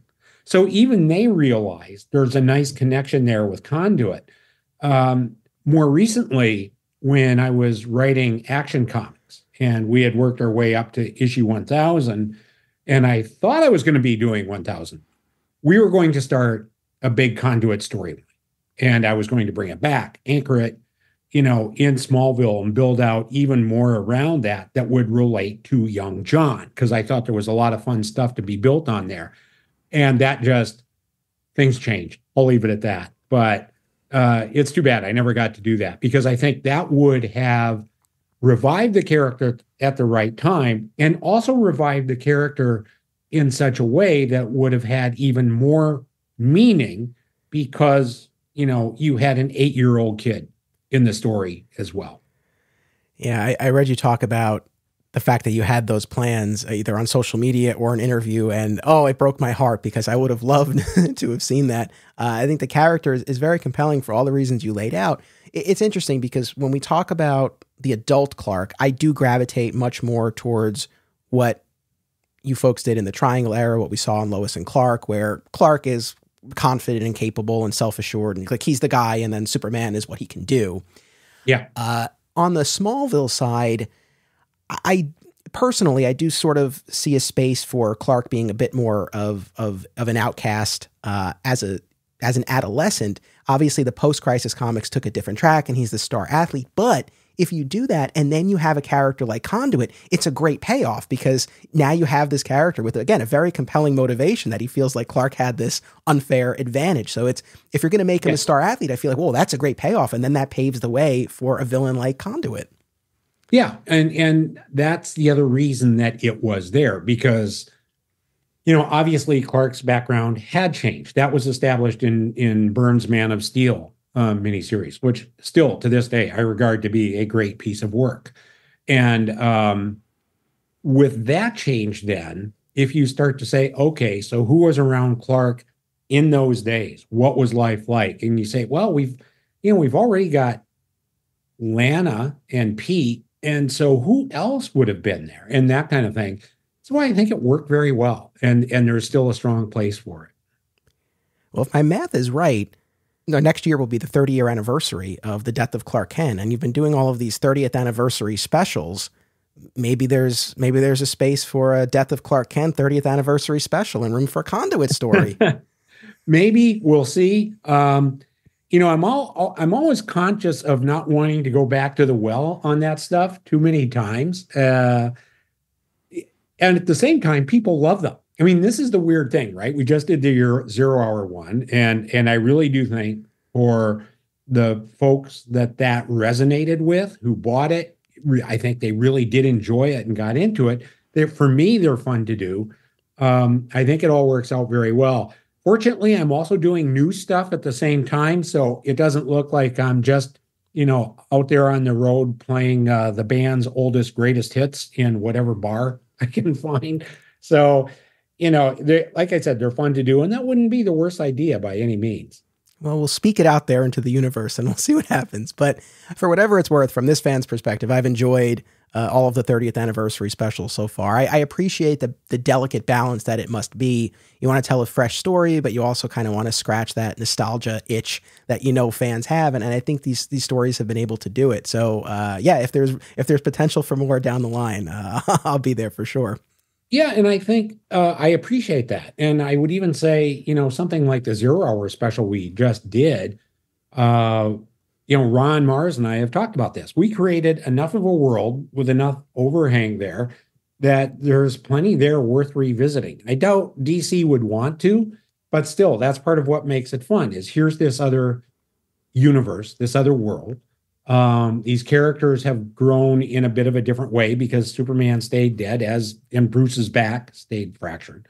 So yeah, that stuff is fun. And I think with that one, we also, and like all of these try and do, there's something fun about, if you look at the artists involved, getting the guys back together who did it in the first place. We've done that on Superman a couple of times, and we did it in 0 Hour as well, because there are, in a lot of cases, we're talking about really great artists, and to be able to see them come back again, I think is always fun for people. Yeah, absolutely. There's another Triangle era storyline really towards the end of your tenure in the 90s that upon revisitation, I really quite enjoyed, and it's the King of the World storyline. Mm-hmm. And what I really appreciated about that, again, especially going back, reading it with adult eyes, is that it really keeps you guessing as a reader, because the way it plays, Clark's actions, yes, they are out of the norm. He's really overcommitting himself to watching over the world, but they're informed by these nightmares that he's having that are coming true. And the behavior doesn't get so extreme where, of course, it's clear that he's being manipulated in some way. I felt like the books were able to really walk this line And I enjoyed that one a lot. That's one that hopefully the Triangle era omnibus line eventually gets there, or that it gets collected in some other way. I would love for fans to take a look, because that one really stood out to me. Yeah. That story, what's interesting to me about that storyline is I think that's one of those where we really were able to take advantage of the weekly format. And so it's just a bit of a segue. When DC did the Rebirth stuff and came out, and so many of the books were shipping every other week, one of the things I talked to the guys about is you can do stories, you can construct them a bit differently if you're coming out every 2 weeks. You have a little more real estate to play with in terms of touching on the side stuff, building out more character moments, things like that. And that's what we did in this story as well, that we spent a lot of time with Clark. You mentioned the nightmares, the things that haunted him, and the idea that Clark could be haunted a bit by that responsibility. If you were just doing one book and trying to construct that storyline, so you had 12 issues a year, it would be a vastly different story. And I think on that one, it fit well into the format of, like I said, a weekly comic that could continue to tell the story of Clark, the way he's haunted, and touch on the people around him and how they were affected. Absolutely.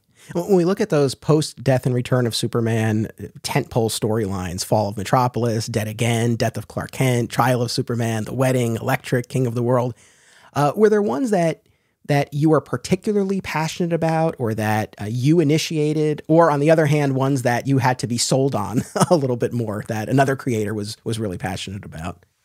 Oh, I don't know if that would be quite the way to look at it. I do know. So it was, if we go back to the Change in Powers, the Superman Blue story, and I think this has been talked about too. We did talk about the idea that when Superman came back to life in the black suit, of giving him different powers. We talked about no powers. We talked about a couple of different things at that time. That's where those discussions sort of started. And ultimately the decision was made that, you know what, Superman has already been gone for a year. Let's put Superman classic suit, back in place, that kind of thing. So that later, as we talked about what became that new costume and everything, we did want to change the powers enough so that there was a difference.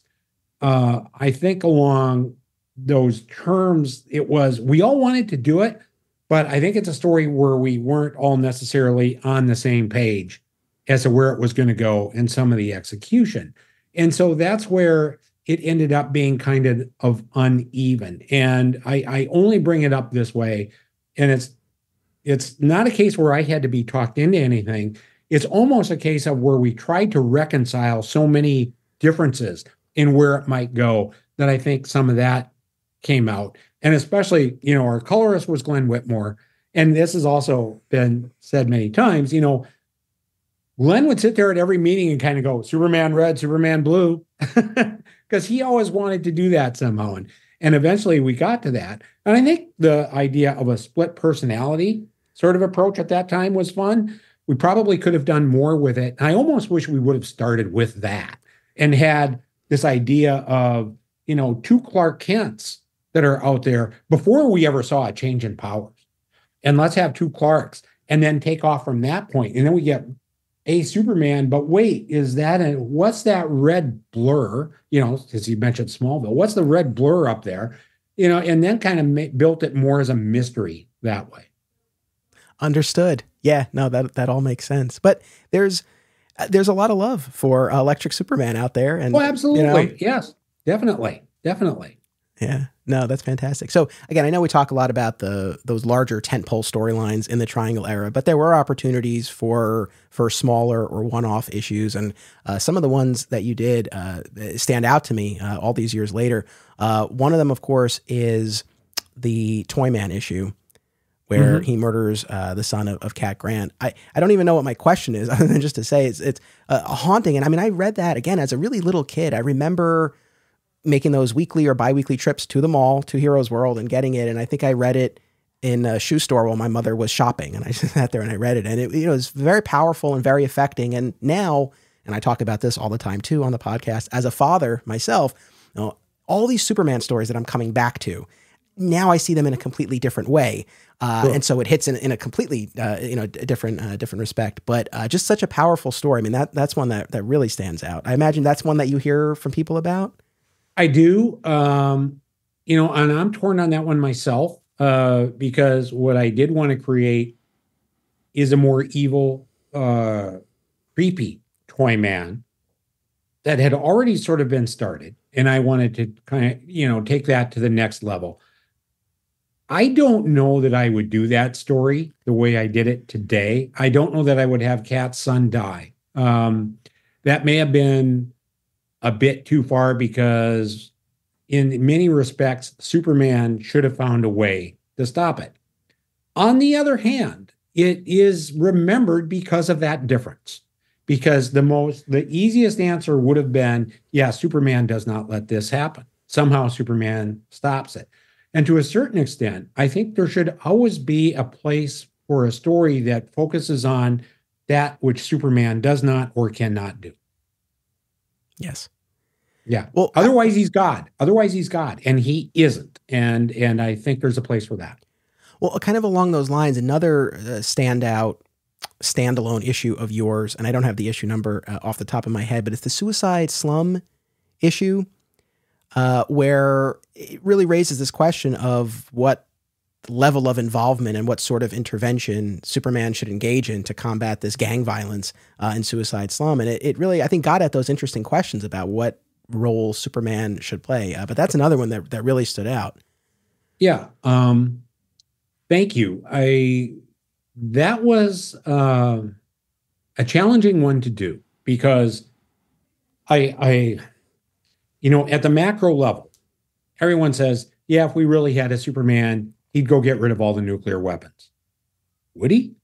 I mean, to me, what Superman does is he's not out there to tell everybody how this should be and make all these decisions in advance. That he's out there to correct what can be corrected, while at the same time allowing mankind to learn from its own mistakes.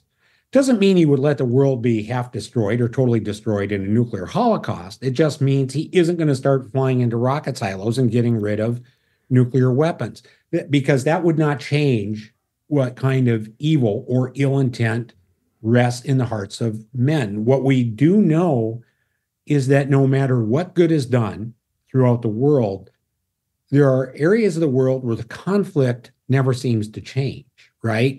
There are tensions in the world, no matter where they might be or what country, that never seem to ease.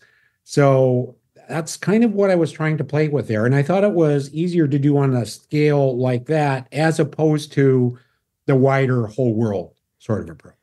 Yeah, it's one of my favorite issues of yours, and because it shows how systemic some of these issues are. And it's not a matter of just using heat vision on a pile of guns and the problem is solved. It's something much deeper than that. And then you see Clark in his role as reporter and what change that might be able to lead to. But yeah, it's a great, I like the way you put it, because we have a story, for example, like Peace on Earth by Alex Ross and Paul Dini, and that's him taking on world hunger and encountering a similar sort of thing where you have certain nations of the world who destroy the food because they don't want the people to have it and they don't want to accept help from Superman. But then this shows you really the street level, ground level, representation of this sort of dynamic. So that was another big standout.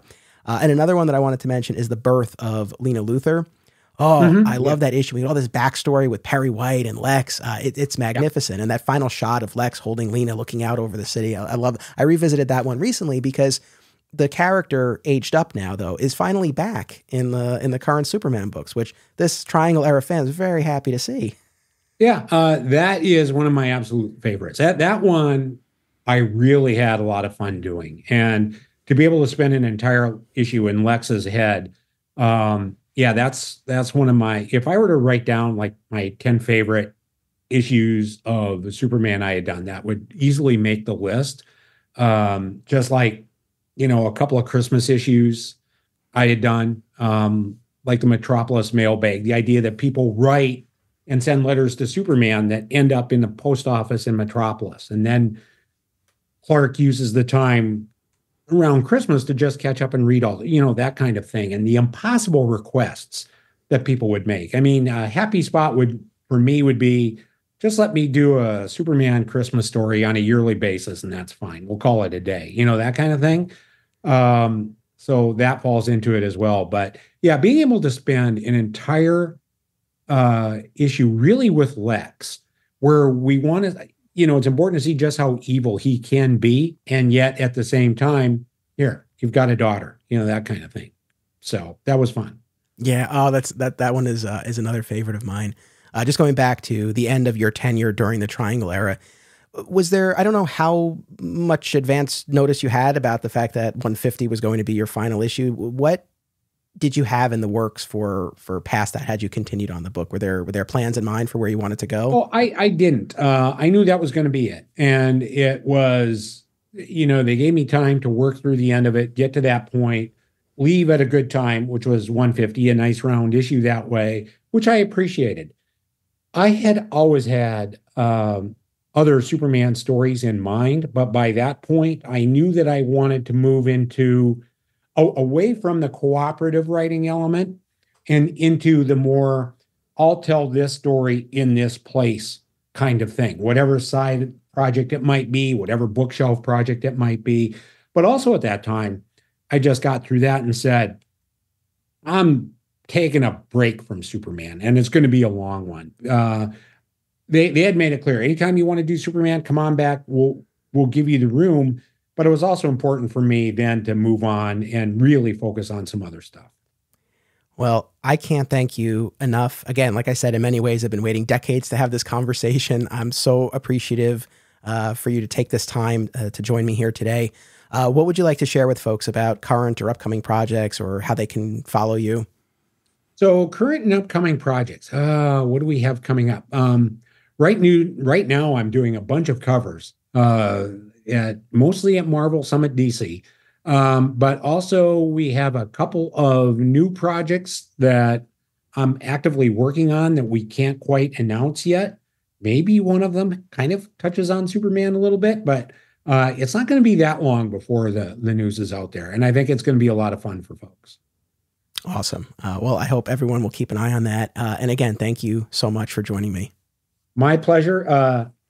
I will only say this: thanks for all you do and reading this stuff and keeping it alive. It's fun to see how that has worked out all these years later. And it's still amazing to me the way people have kept this alive, and you're one of those who does so. So thank you. Oh, it is truly my pleasure. Truly. My sincere thanks once again to both Mike Carlin and Dan Jurgens for joining me for this double feature extravaganza. If you are new to Digging for Kryptonite, please make sure that you subscribe via your podcast platform of choice. And to listeners new and old, ratings and reviews are greatly appreciated, particularly on Apple Podcasts. Thank you all for tuning in. Make sure you come back next week for another all-new installment. And until then, as always, it's about what you do. It's about action. This podcast is made possible by the support of our Patreon community. Sign up for a monthly or annual membership at patreon.com/Anthony Desiato and choose from a range of rewards. This week, I want to spotlight our Daily Planet Bullpen tier, available for $1 a month or $10 for the year. Members at this level are the first to know about upcoming coverage and get to submit a comment or question to be read during the episode. Sign up today, and thank you to all patrons.